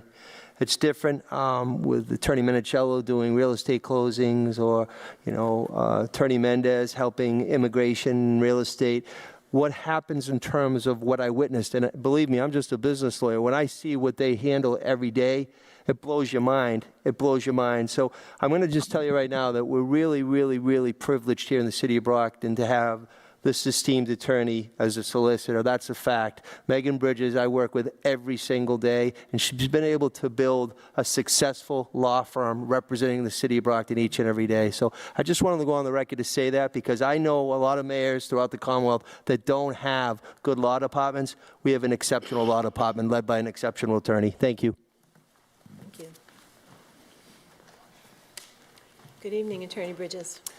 Good evening, Council President and members of the council. Thank you, and thank you to the mayor. I did not know he was going to do that, and I really appreciate those words of confidence. And thanks for hearing from me tonight.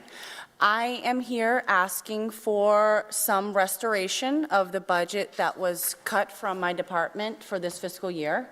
There was $100,000 taken from the purchase of services that I'm asking for restoration of 70 of it. And the basis for the restoration is twofold.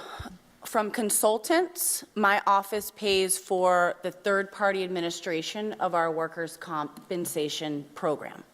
So we actually eliminated a job and now do the workers' comp as third-party services. So the salary of the job was approximately $75,000, and now we're paying approximately $40,000 to our outside vendor.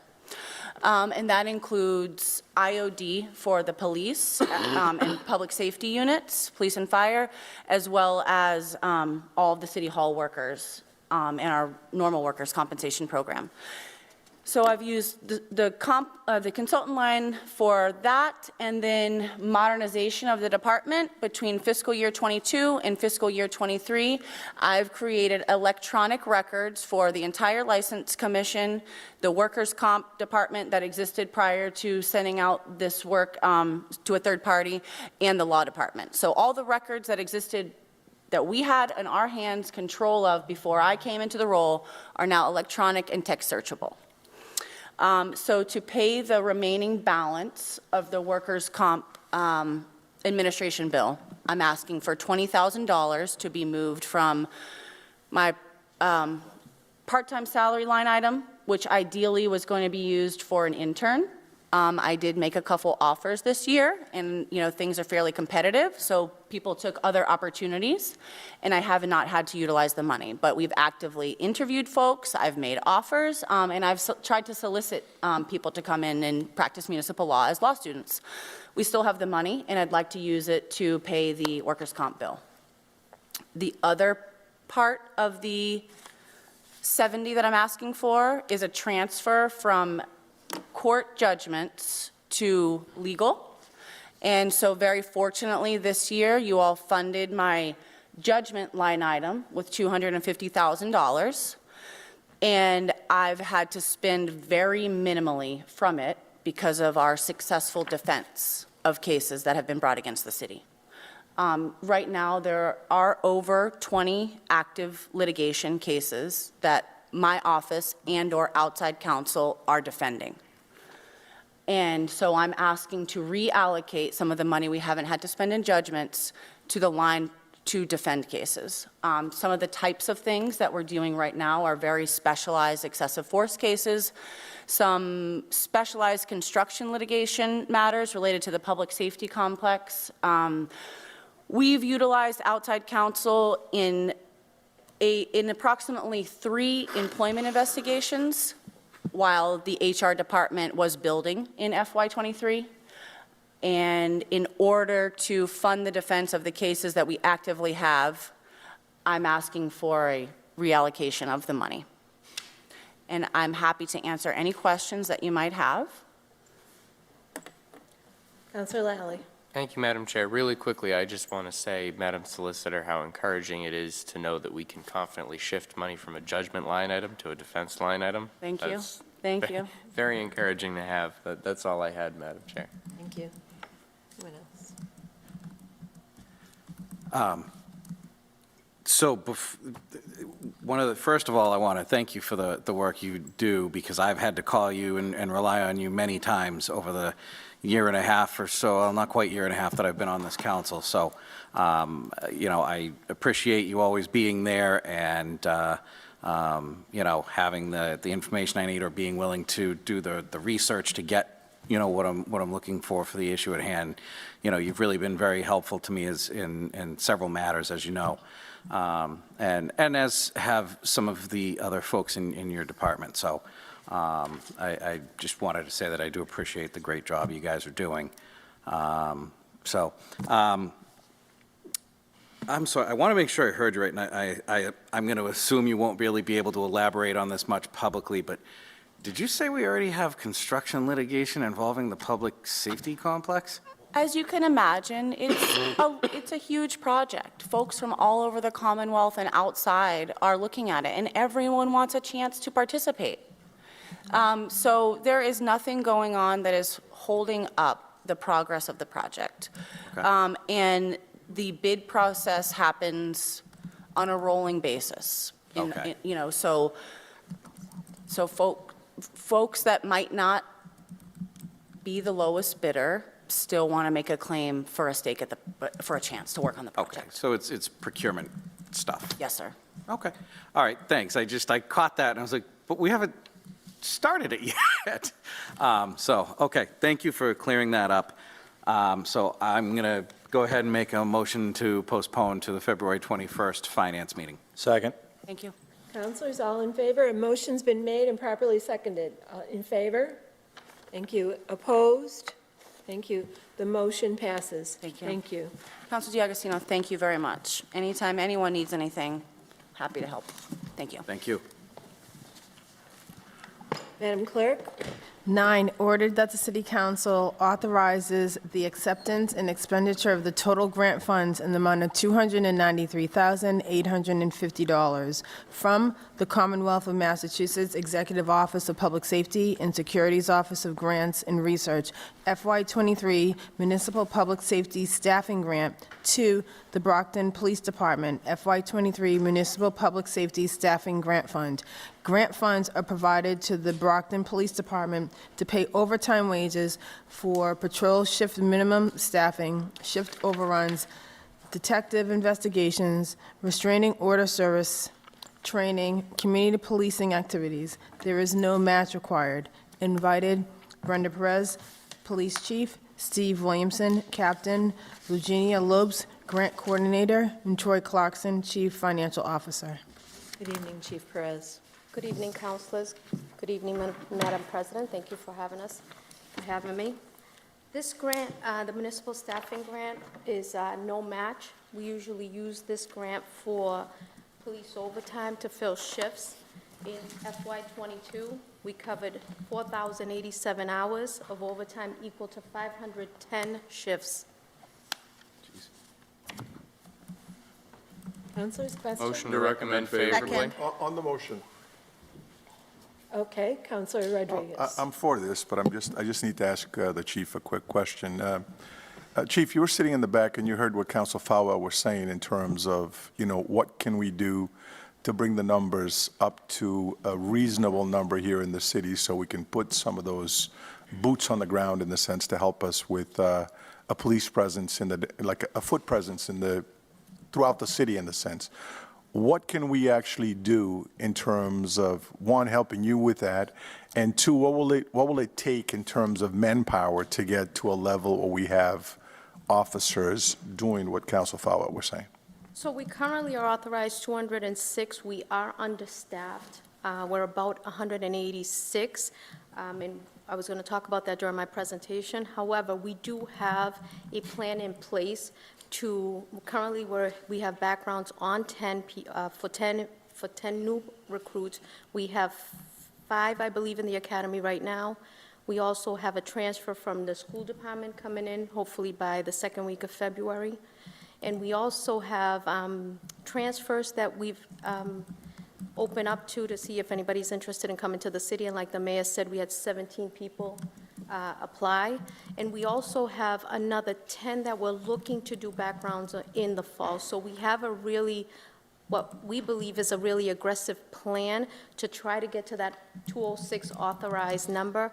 As you know, we do the background, that takes a month. By the time they get into the academy, they do all the medical, they do the physical. So it's really a year process, but we do feel like we have a good plan in place to really bring our numbers up.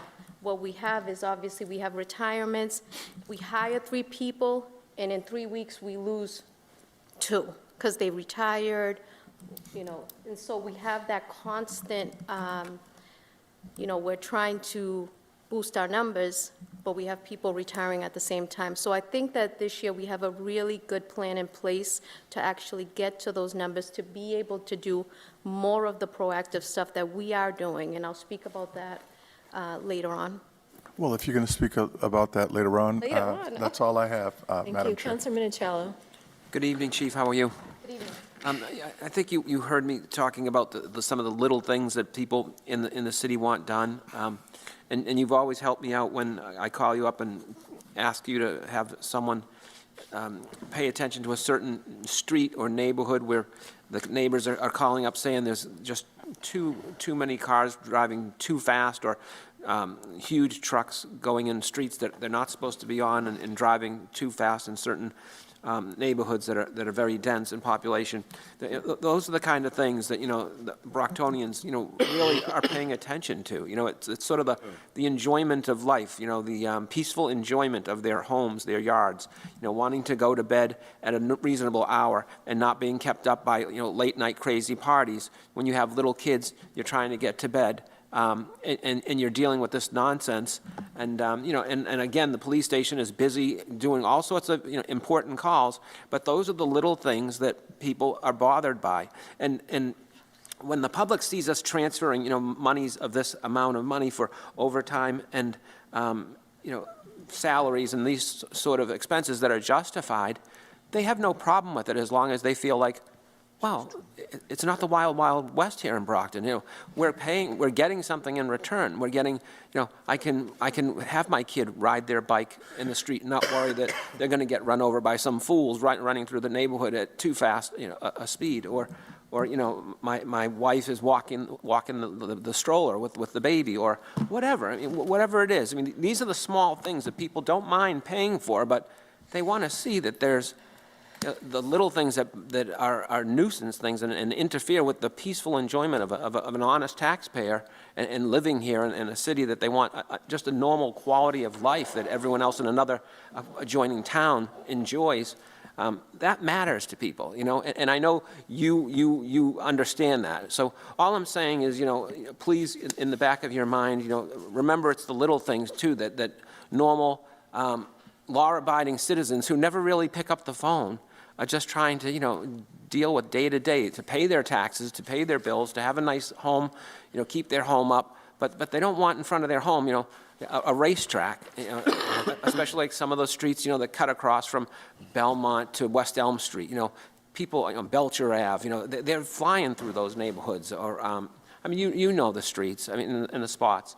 I appreciate, you, like I said, you always answer the phone and you always get back to me and you always send someone out, but these are the little things that the quality of life, peaceful enjoyment, this is what people care about here in Brockton, law-abiding, normal citizens that want to just live their life and have a nice family and, and enjoy the city and all that it has to offer. So thank you for what you do, and Thank you. we'll be considering this soon. Councilors, a motion has been made and properly seconded. All in favor? And all opposed? Thank you. The motion passes. 10, ordered that the City Council authorizes the acceptance and expenditure of the total grant funds in the amount of $286,488.75 from the Commonwealth of Massachusetts Executive Office of Health and Human Services, Department of Public Health, FY23 COVID-19 Sexual and Domestic Violence Trust Grant Program. 2, the Brockton Police Department, FY23 COVID-19 Sexual and Domestic Violence Trust Grant Program Fund. Grant funds are provided to the city to the Brockton Police Department to pay overtime wages for patrol shift minimum staffing, shift overruns, detective investigations, restraining order services, training, community policing activities. There's no match required. Invited, Brenda Perez, Police Chief, Steve Williamson, Captain, Eugenia Lobes, Grant Coordinator, Troy Clarkson, Chief Financial Officer. Councilor Minichiello. Good evening. Madam President, I would make a motion to strike certain language out of this item and to replace it with certain other language. Specifically, I would make a motion to strike grant funds are provided to the Brockton Police Department to pay overtime wages for patrol shift minimum staffing, shift overruns, detective investigations, restraining order service, training, community policing activities. There is no match required. And to replace it with the following language, grant funds are used to partner with Health Imperatives and Brockton Family and Community Resources, Inc., to provide a direct link to enhanced advocacy and emergency services for survivors of sexual and domestic violence. Again, there is no match required. Thank you. Do we have a second? Second. Thank you. All in favor? On the motion, Okay. is that what the funds are for? Yes. Yes. Is it? Yes. Okay, well then, good. Okay. All in favor? Opposed? Thank you. That motion passes. Madam Chair? Yes. Motion to recommend favorably back to the full city council. All in favor? All opposed? The motion was properly made and seconded, and it passes. Thank you.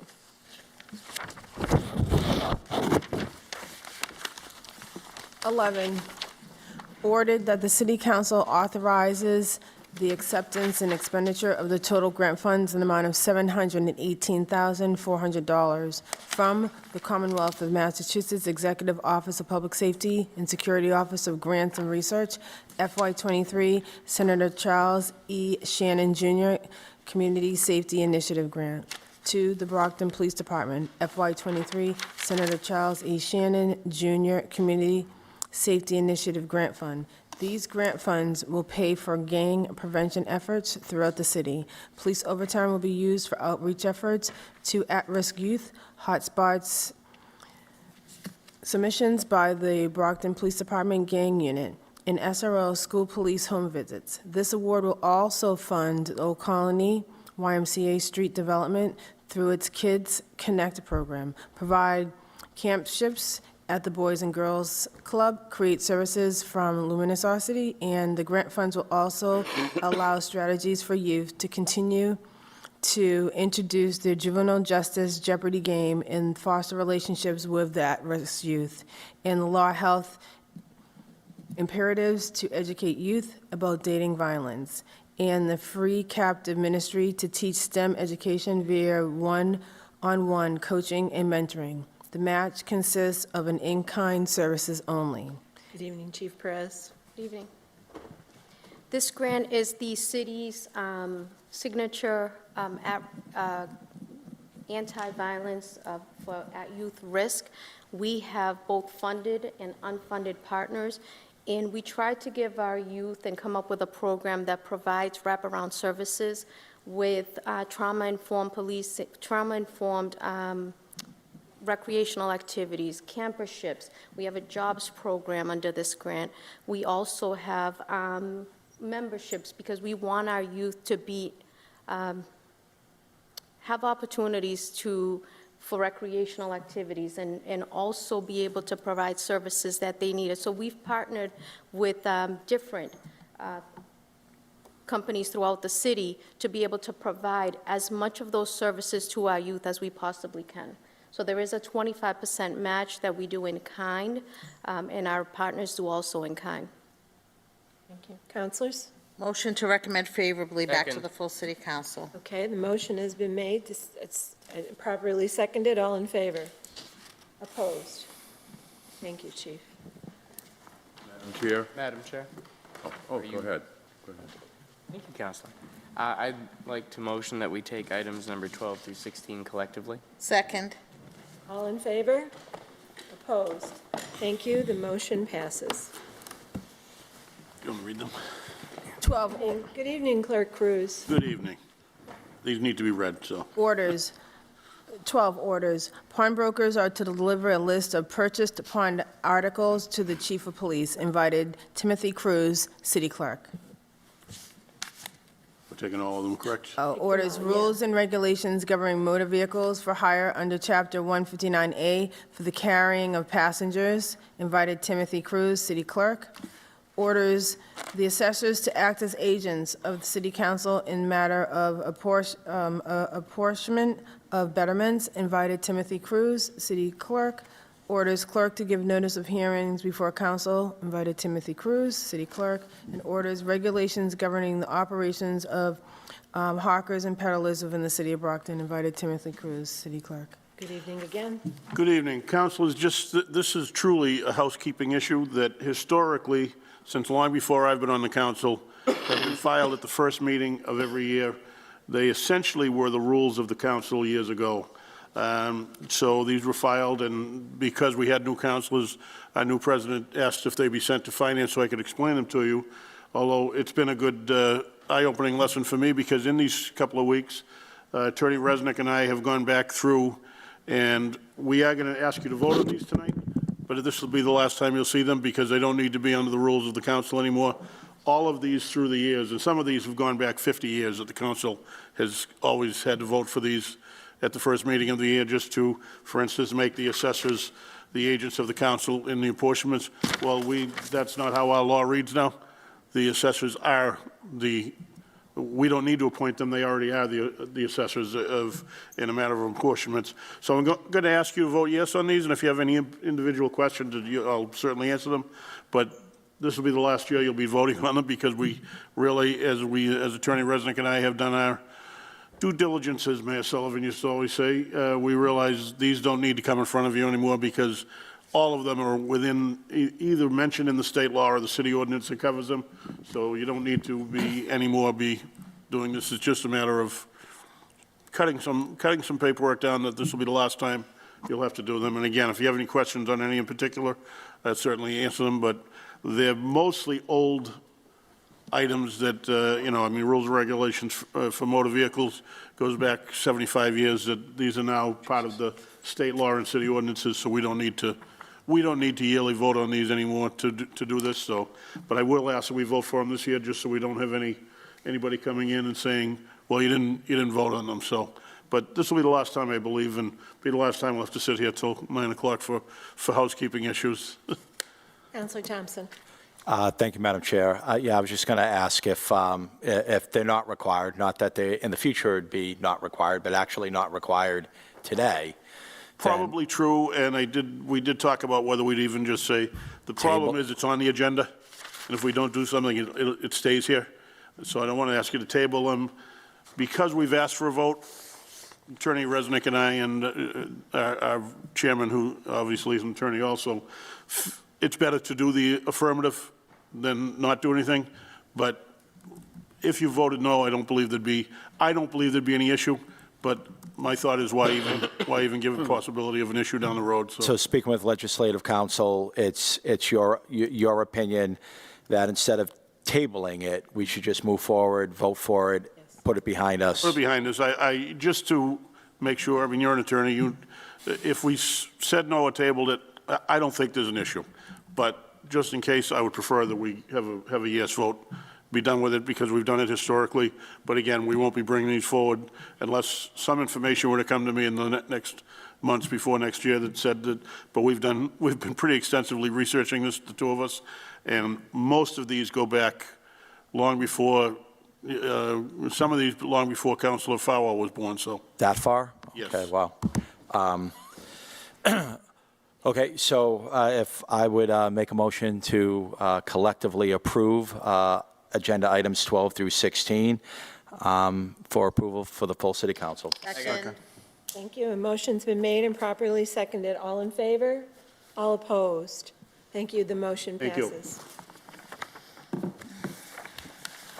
17, resolved to invite Brockton Chief of Police Brenda Perez to appear before the City Council to present her annual report, prepared pursuant to revised ordinance sections 19 through 26, discussing the department's business of the preceding calendar year, with her remarks and recommendations. Good evening. Good evening, Chief Councilors. Perez. Good evening. Thank you for being here. Thank you for having me tonight. Thank you for inviting me tonight to report on the end of year, to give you an end-of-year report for 2022. In 2022, the Brockton Police Department responded to over 97,000 calls for service, and over 56,000 of those were 911 calls. Overall, over the last 5 years, Part 1 crimes, violent crimes have been down. Part 1 crimes, robbery, larceny, theft, aggravated assault, have been down in the city, have decreased about 9%. The only exception to that is motor vehicle theft, and that's basically a crime of opportunity. People leave their car on to warm up. People are going to go run into the store for a quick minute. They're going to drop something off for a quick minute, and their vehicle gets stolen. The counselor spoke about quality of life issues. Councilor Minicello spoke about the quality of life issues with, people having peace of mind, and those things are important to the department and are important to me. And so the difference between 2021 and 2022 when it comes to loud music disturbances, we had a little over 200 fewer calls of loud music disturbances between those 2 years. And we also had a decrease in fireworks disturbance calls by 25% between 2021 and 2022. The numbers on fireworks disturbances are more reflective of what the numbers were pre-pandemic, so pre-2020, so they're more reflective of that. Some of the proactive work that the Brockton Police Department has done, I've spoken to a lot of you individually, I've spoken to a lot of you in groups. When it comes to directed patrols and what we're trying to do, we want to be out there and address the issues that are important to our residents and are important to you. And when we do these directed patrols, therefore, they could be for speeding, for parking, for ATV, dirt bike issues. The department did over 5,200 directed patrols in 2022. So that is a proactive effort on our part to be able to address some of the issues for the city, for the residents. The department also speeding and educating the public on the rules of the road is something that's important for the safety of all of us, right? For the safety of the pedestrians, for the safety of motorists, for the safety of all of us. And through the municipal road safety grant, we participated in 5 specific enforcement campaigns, like the distracted driving and impaired driving. And we had a total of 150 shifts, 600 hours that we participated throughout the year at different times of year for the campaign. And this is an effort to reduce speeding, accidents. We work in an effort to work to address the speeding and accidents. We collaboratively worked with the Traffic Commission to install the 6 fixed solar powered signs that we've seen around the high traffic areas throughout the city. And we'll continue to work with the Traffic Commission to look for more of those areas where we can work together on that. We're also working, and I believe that's going to be in front of the Ordinance Committee meeting soon, a recreational vehicle ordinance. I believe it's coming up soon. Some of the, it is? Mhm.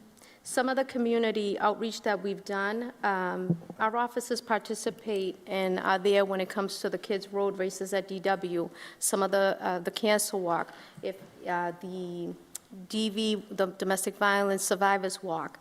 So we've also sure that you're aware that we opened up the Public Safety Center in collaboration with the Westgate Mall, where it's a place, another place for us to be able to engage the community and to have some more interaction so that we can do events there, we can have trainings there, we can have meetings there.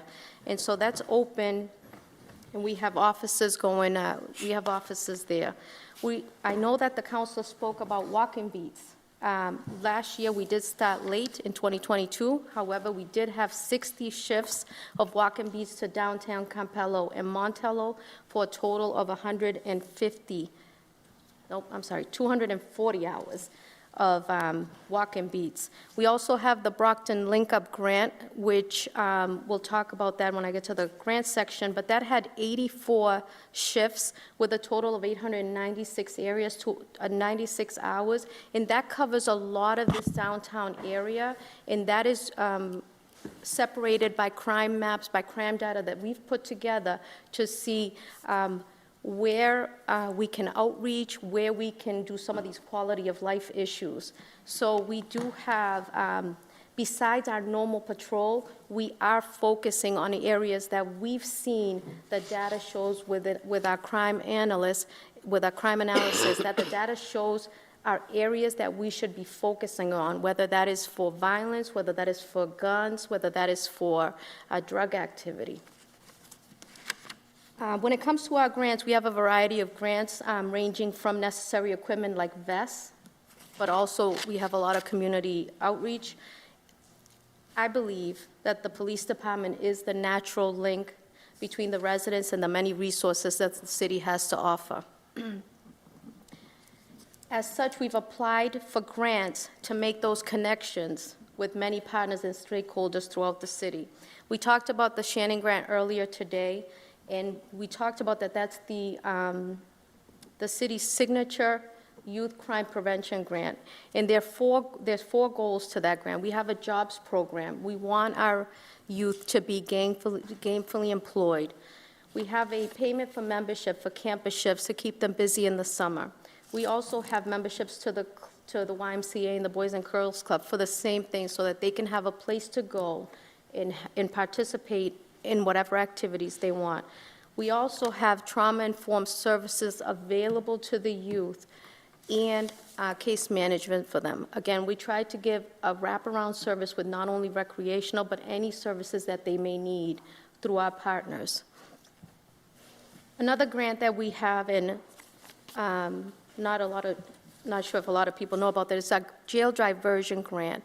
And what that does is that partners a licensed clinician with an officer, and they go out to calls and or follow up on calls to see how they can be of assistance and help out people that present themselves with mental or behavioral issues. And so we've been doing that for a while. We're looking to actually add hopefully another clinician in this next year. That's one of our objectives, so hopefully that'll come to fruition here.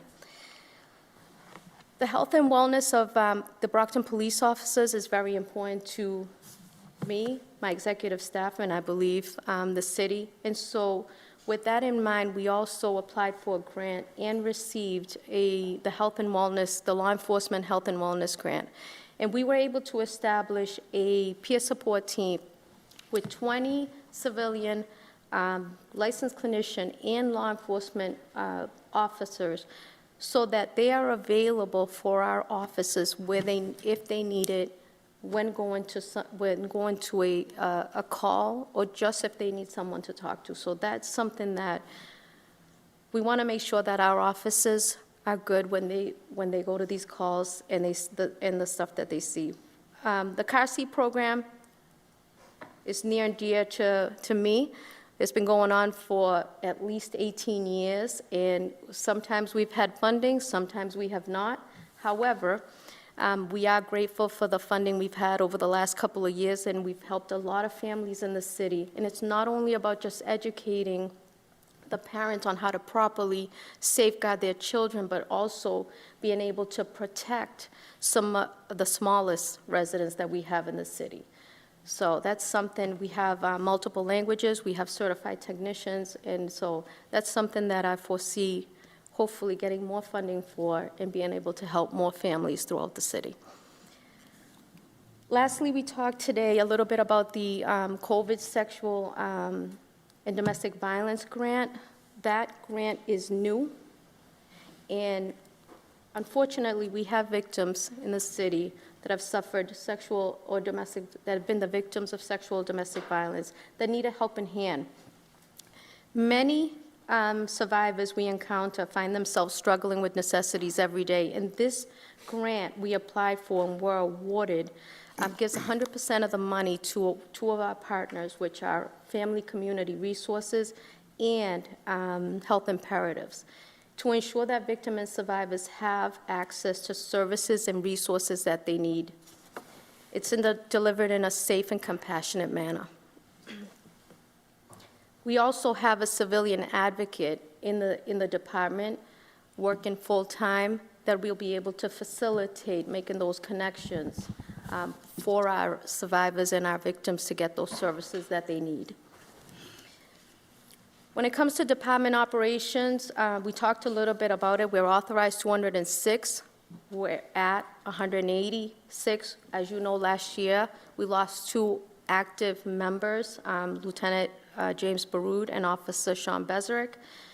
We do have actively people in the academy. We have people starting next week, and so we have an aggressive plan that we hope are going to boost our numbers to where we can do more of the proactive work that we've already done.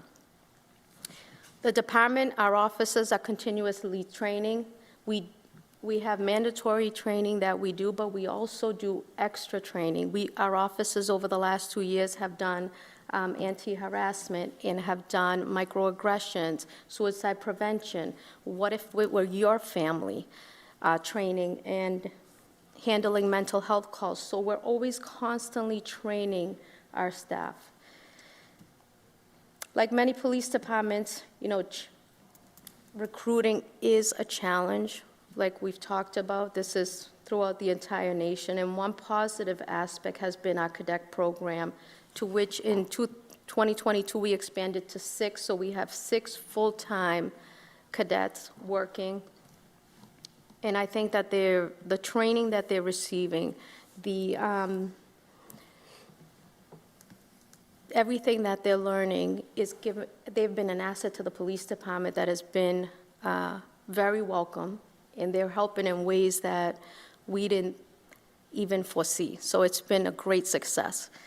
Also, the police department, one of the things that the city and the police department has taken a proactive approach to be reflective of the community. And so to that end, since 1975 approximately, have been under the Castro Beecher decision. And I would happily say today that last year, after 47 years, we substantially achieved the benchmark set forth, and the department was released from that federal consent decree. That does not mean that we are not committed to continuing to reach out to our residents. Currently, we are at 44% minority, and we foresee that we will continue with those efforts to be reflective of our community. So with all I've said, I'd like to say thank you. If you have any questions, thank you for your continued support of the Brockton Police Department. And I'd also like to take a moment just to thank all of the employees of the Brockton Police Department for the work that they do for our residents and the department every single day. Thank you. Counselor Farwell. Just very quickly, Chief, you know, once you're an officer, you're always an officer. It just never leaves you. There's one thing that I think is important, and that is, if you're authorized 206 and we only have 186, number one, that's spread over 3 shifts, and number two, we have people who work in detectives, and other disciplines that are so necessary. So on any given shift, you probably have, what, about 45 uniformed patrol officers? Is that a fair? And then you've got days off, because you're going to have a couple of groups off. So that is why, ladies and gentlemen, I really think we need to add to the police department, because spread over 3 shifts, handling all of the different divisions and departments within the police department, you don't really have a lot of people, even with 206 positions, if they were all filled. So now I'm going to ask you, you've been in the position for a while. What are the 1 or 2 things that keep you up at night, that really are testing your will and your ability to manage the department, and what role, is it something we could play a role in? And you know, be very honest. I'd like to know what you see as the 2 toughest hills you've got to climb. I think the health and safety of our officers and the calls that they respond to, and making sure that the residents and our officers are safe is probably the most important thing. And obviously the morale and getting our numbers up so that we're not in a place where our officers' morale is not down, because we're not doing our part to be able to fill those spots. And so I do believe we have an aggressive plan that I ask often about. Okay, and then lastly, I'll say, I think in general, the public would like to see more traffic enforcement. And I mean legitimate, someone goes through a stop sign at 20 miles an hour, somebody's doing 50 down West Elm Street. I just would like to see us a little more proactive with traffic enforcement. And the other thing is guns. And unfortunately, in our lifetime, so many more people have guns. Not the legitimate gun owners, but the ones that shouldn't have it. So any networking you do with the ATF, the state police, or other police departments to figure out where are these guns coming from, how are they getting into Brockton, whatever we can do, I think, to really focus on firearms violations, firearms incidents, would be very beneficial. And it would also make the public feel more secure. So with that, thank you, Madam Chair. Thank you. Counselor Lally. Thank you, Madam Chair. Good evening, Chief. Good evening. You know, I wanted to echo the words of the gentleman from Ward 1, Councilor Minicello, earlier tonight, and express my appreciation to you for being so responsive with, you know, targeted, very specific constituent needs, you know, concerns about certain houses or, you know, a general neighborhood that's got a bit of a hot spot with, you know, some incidents going on. I did have a question. You were talking about walking beats. And, you know, that's been a bit of a discussion both tonight and in general, I think, among the councilors. And so I'm encouraged to hear that we have walking beats going out. Do you have any sort of plans to expand on that, to grow the program? Because we have some, but I mean, I think, you know, the closer we can get towards making it a routine part of activity, the better off we're going to be. In 2022, we did start late. However, as staffing improves, we can definitely talk about expanding those or looking to see if the areas maybe need to shift one way or another. What can we do? You know, that's a heck of a sort of deficit for staffing. Is there anything that, you know, we can really do, or? Well, we've asked for transfers, so again, I believe the department is doing everything it can to actually proactively get there. I mean the council in support of the department specifically. It's a process. It's a process. So, I mean, the transfers will have a shorter training period. Also, if we have an officer right now coming in from the school department, they'll have a shorter training period. We're hoping to have at least, 8 to 10 people even by June, approximately. By June, hopefully, that will be ready to go. So we are actively working on that.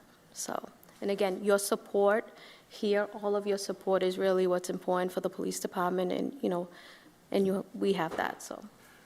Absolutely. Thank you, I Chief. appreciate it. Thank you, Madam Chair. Counselor Thompson. Thank you, Madam Chair, and good evening, Chief. Always great to see you. I know I speak for everyone on the council. Our support for the Brockton Police Department is very high. We think you guys are doing a great job, and your responsiveness and all the officers that I've reached out to when even in the back, Officer Salamone has been through his work as the neighborhood watch coordinator has been, really appreciative. I know it's been brought up a few times, and you just mentioned it as well, about the walking beats and specifically downtown. Ward 5 encompasses half of our downtown, and, really, the catalyst to growth in our downtown is that people feel safe when they are downtown. And right now, unfortunately, we have a presence downtown which makes people not feel so safe. People are shaking cups, they're swearing, they're wild-eyed. I think we have a real mental health problem in our downtown area. And so, we're looking for solutions to that problem.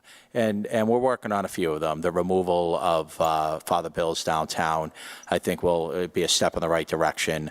Potentially establishing a BID downtown, a business improvement district, which can provide some security services downtown, I think would be helpful. But people really would like to see an increased police presence in our downtown. Officers either on their bikes or walking through the downtown, just, providing that, that visual deterrence and feeling of safety. You stated earlier that last year you guys got off to kind of a late start. Is there any plan to begin that walking beat earlier this year? And, maybe you could just speak about what the plans for specifically downtown would be as of today and maybe over the next few months. So right now, February, we'll have walk-in beats already in place, where we started much later, like April, May, the walk-in beats. Now, we also, in addition to walk-in beats in downtown Campello and Montello, we also have our link-up grant, which covers basically all of that area and beyond that. And just to talk a little bit about what the link-up grant is, it's a two-part strategy that has a recovery coach and an officer go out to basically try to see what services some of the people may need and how they can connect them to the resources that they may need. But also, the second part of that strategy is how we can basically address some of the quality of life issues. This street is missing a sign. This light is out. Officers go out and directly report those issues to see Clerk Fix. So we are doing walk-in beats, we are also on top of that doing our link-up shifts, which cover all that area. Now, the link up, so that'd be directed at, say, some of the homeless, the drug addicts, the ones who are walking completely inebriated downtown. So we have people other than officers kind of directed towards those people, at least trying to provide them some help if they'll accept it. But if they don't, I mean, how do we, if somebody's, you see the same kind of skinny lady there with the wild hair, wild eyes, swearing, yelling at passing cars and stuff. So what do we do with people like that who are clearly intoxicated and causing disturbances? So if they're causing a disturbance, obviously you should always call the police so we can go and address the issue. But we're also, it's not going to just be a one-time thing. It might take a couple of times. So our recovery coach partners up with the officer and a supervisor. So like in any situation and with people suffering from mental illness, it may take more than that 1 or 2 times to be able to get them even a little bit of help.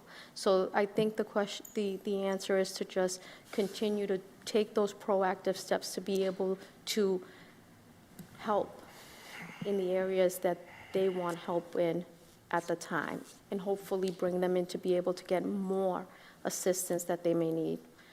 So what about when we have issues of, let's say, open drug use? If a officer is walking his beat and sees open drug use, shooting of heroin, smoking of marijuana, or other smoking crack cocaine, if an officer saw somebody shooting up, what would they do? Do they have the power to arrest that person, or what do they do in that situation? The officer is always going to be able to address the unlawfulness of the situation, right? So they are going to take a look at that.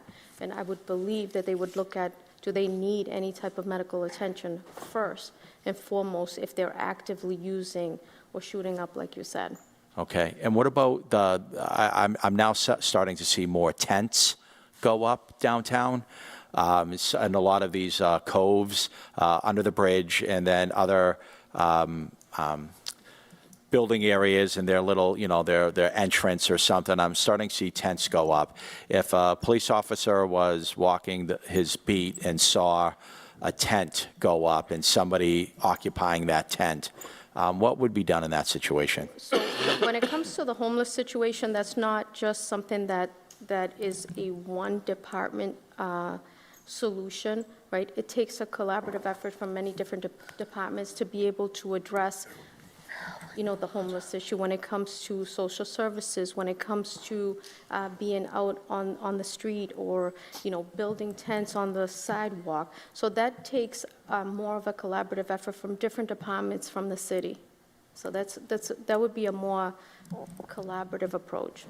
But what about the immediate solution, right? So if somebody's camping out, we can tell that person, collapse your tent and move along, right? Definitely do that. Okay. So, I know we want to provide help, but, we also have to keep in mind, the residents and the people who work downtown. So, I want to help as many people as possible as well, but I think we just also need to, if possible, get their tents together and move them along. And if it requires assistance from the city, DPW, refuse, to come and clean up their stuff, I know we all work together to do that. Right. But, we just, it's that, as Councilor Minicello said, that broken windows kind of theory, and we can't, God forbid Brockton becomes another, Main Street becomes another Mass and Cass. Everything that we're trying to build today will go right down the drain. So your efforts in that regard are much appreciated, and it's a step-by-step, day-by-day process. But, we just have to continually stay on top of it and not allow it to get out of hand. Thank you, Chief. Thank you. Thank you, Madam Chair. Councilor Reza? Thank you, Madam Chair. Good evening, Chief. Good evening, Councilor. Thank you for the update, and I love hearing the positive things that's being done. So thank you to yourself and your staff. So a couple of questions I have for you. You mentioned transfers. How many transfers do we have? So we had 17 applicants. The problem when it comes to civil services at the other police department, the other chief, if you will, has to say it's okay for them to leave. So from 17 that wanted to explore the city of Brockton and come in here, we actively have 2 that we're working on. That's what I understood, but I wanted to make sure. Nope, I it's heard correct. 17 and then 2, so, okay. So hopefully, and how does that work with residency? I know that, is that an issue that comes up with at the police department? So they'd have a year to come in and live in the city, yes. Okay. The other question, you mentioned the cadets, the cadet program, which is amazing, and I've had the opportunity to view some of the cadets and at the police station. How about expanding that? Is there an opportunity to be able to expand a little bit the cadet program? That's something that we're open to having a conversation about when it comes to expanding. kind of hard in the building that we have currently, but the 6 that we have work well for the space that we have right now. And like I said, the training that they've gone through, the work that they've helped us with has really been great. Very good. So do we reach out to, does the police department reach out to students at, like Brockton High? Kind of, has the police reached out and kind of maybe done presentations, maybe with the students if they're interested in, not everybody wants to go to college, and even if they do, they could still join the police department. But have you participated in any programs that would help our students maybe kind of envision themselves at the police station? So we do have the Youth Academy under the Shannon Grant. We hold that twice a year, once in the fall. Which is amazing. My kids participated years ago, and I'll never forget it. It's an amazing program, so. So we have that, and it gives those middle school children an idea or a kind of a glance at what law enforcement is. And the same thing, it has the same premise for the junior cadet program, which we hold two weeks a year to, again, give kids that may be interested in the field a look at what law enforcement is all about. Very good. Last question. You mentioned the Traffic Commission, and I think it's great that you're collaborating with them. Obviously, Captain Pacaro, who chairs the Traffic Commission, is, you're an active captain in the police department. So you're working with the Traffic Commission with issues, you mentioned signs and... So we have 6 that we've already installed. They're fixed signs, and we will be looking at seeing where we can expand in other areas throughout the city to have more fixed sign. And any recommendations that you may have, please let me know, and we'll... Councilor Rodriguez is whispering Summer Street in my ear, so... Which street? Summer Street. Summer Street? The highway. His highway. Okay, his highway. Very good. So, but I think that's great, and thank you again, Chief, for all the good things that you're doing. Thank you, Madam Chair. Councilor D'Agostino. I'll try and be brief. Thank you for coming tonight and presenting to us. I certainly want to thank you and all of the officers in the Brockton Police Department for the work they do in keeping our city safe and responding to such a large number of calls. Specifically, too, I wanted to mention, you mentioned the directed patrols, and I know I've asked for several of those. They really do make a difference for constituents to feel safe when they, especially after there's been some kind of an incident, and now they see that increased police presence. It really does make a difference to folks. So I do thank you for the ones that you have set up at my request, because, again, I did hear back from people, and they were glad to see the increased presence. I wanted to just a couple of things. I was glad to hear, we had some discussion about mental health, and it sounds like the department's moving in a good direction on both being equipped and prepared to handle mental health issues with residents, which is a big concern right now and a huge problem, or a huge issue, I should say, but also the officers, too. I mean, the things that they have to go out and see and then be able to be off the job and have a family, and you know what I mean, obviously. And so I'm glad I was just glad to really hear that there's some focus put on both mental health of officers and mental health for residents. If I could just bring up my highway. As far as speeding goes, I do have 3 areas I hear about, and Belmont and Pearl, no secret that that's a very dangerous area, and I have had some feedback from folks in that area. I know a few years ago, I remember there was a lot more enforcement, especially at that corner there. So if that's a possibility of something that could be looked at, I'd appreciate that. I know everybody who lives around there and has to go through that intersection and can't go around it would be appreciative as well. And then West Chestnut Street, especially Ash and West Chestnut, and I know everybody knows that's a tough spot there as well, and I've fairly recently gotten, an uptick in calls there as well. So, but aside from that, I think the department does a great job. I'm very appreciative. I know my constituents are very appreciative, and if you need anything from me, if there's anything I can do to support the department, please reach out anytime. Appreciate it, thank you. Thank you. Motion to recommend favorably back to the full Second. city council. Motion has been properly made and seconded. All in favor? All opposed? Thank you. Thank you so much. Have a good night. Counselors, any announcements? Counselor Azak. Thank you, Madam Chair. I would just like to announce to everyone that we will be holding an ordinance committee meeting this Thursday, February 9th at 6 p.m. here in council chambers. It will be covered by BCA, so people at home can view the ordinance committee meeting. I would also like to take a moment to wish a very happy 26th birthday to Councilor Lally. Ooh, happy birthday. Happy birthday. Counselor, I look at. Ally? Thank you, Madam Chair. Thank you, Counselor Azak. You're welcome. I woke up this morning and my first thought was, oh my God, my back is killing me. So I'm glad I got much more of that to come.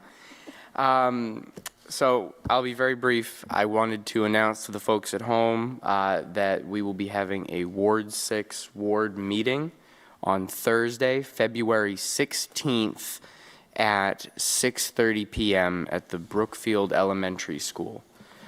We will have a series of department heads and the mayor, and we're going to switch the formatting up a little bit. We're going to have one department head at each table. We're going to fill, or try and spread out the residents at each table, and at a set amount of time, we're going to swap department heads. I've decided to call it department head speed dating.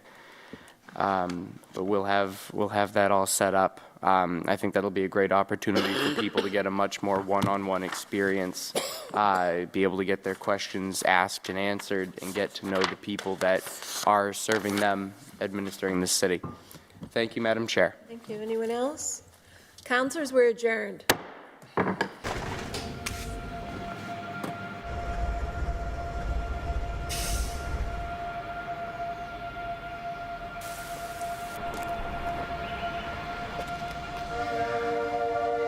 A better job, a better home, a better life.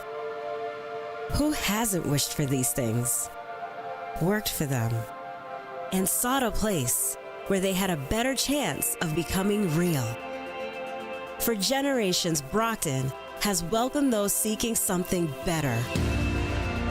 From those who came in search of opportunity to today's multicultural population that makes us the most diverse community in all of New England.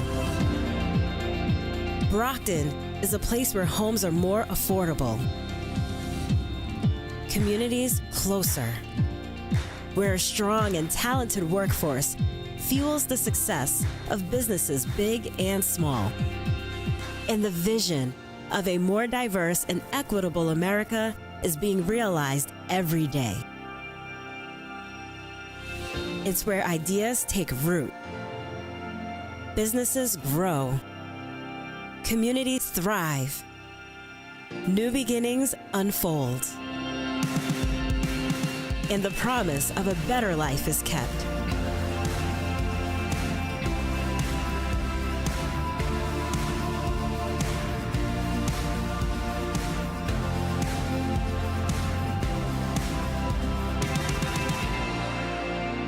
Brockton, Massachusetts, where better begins.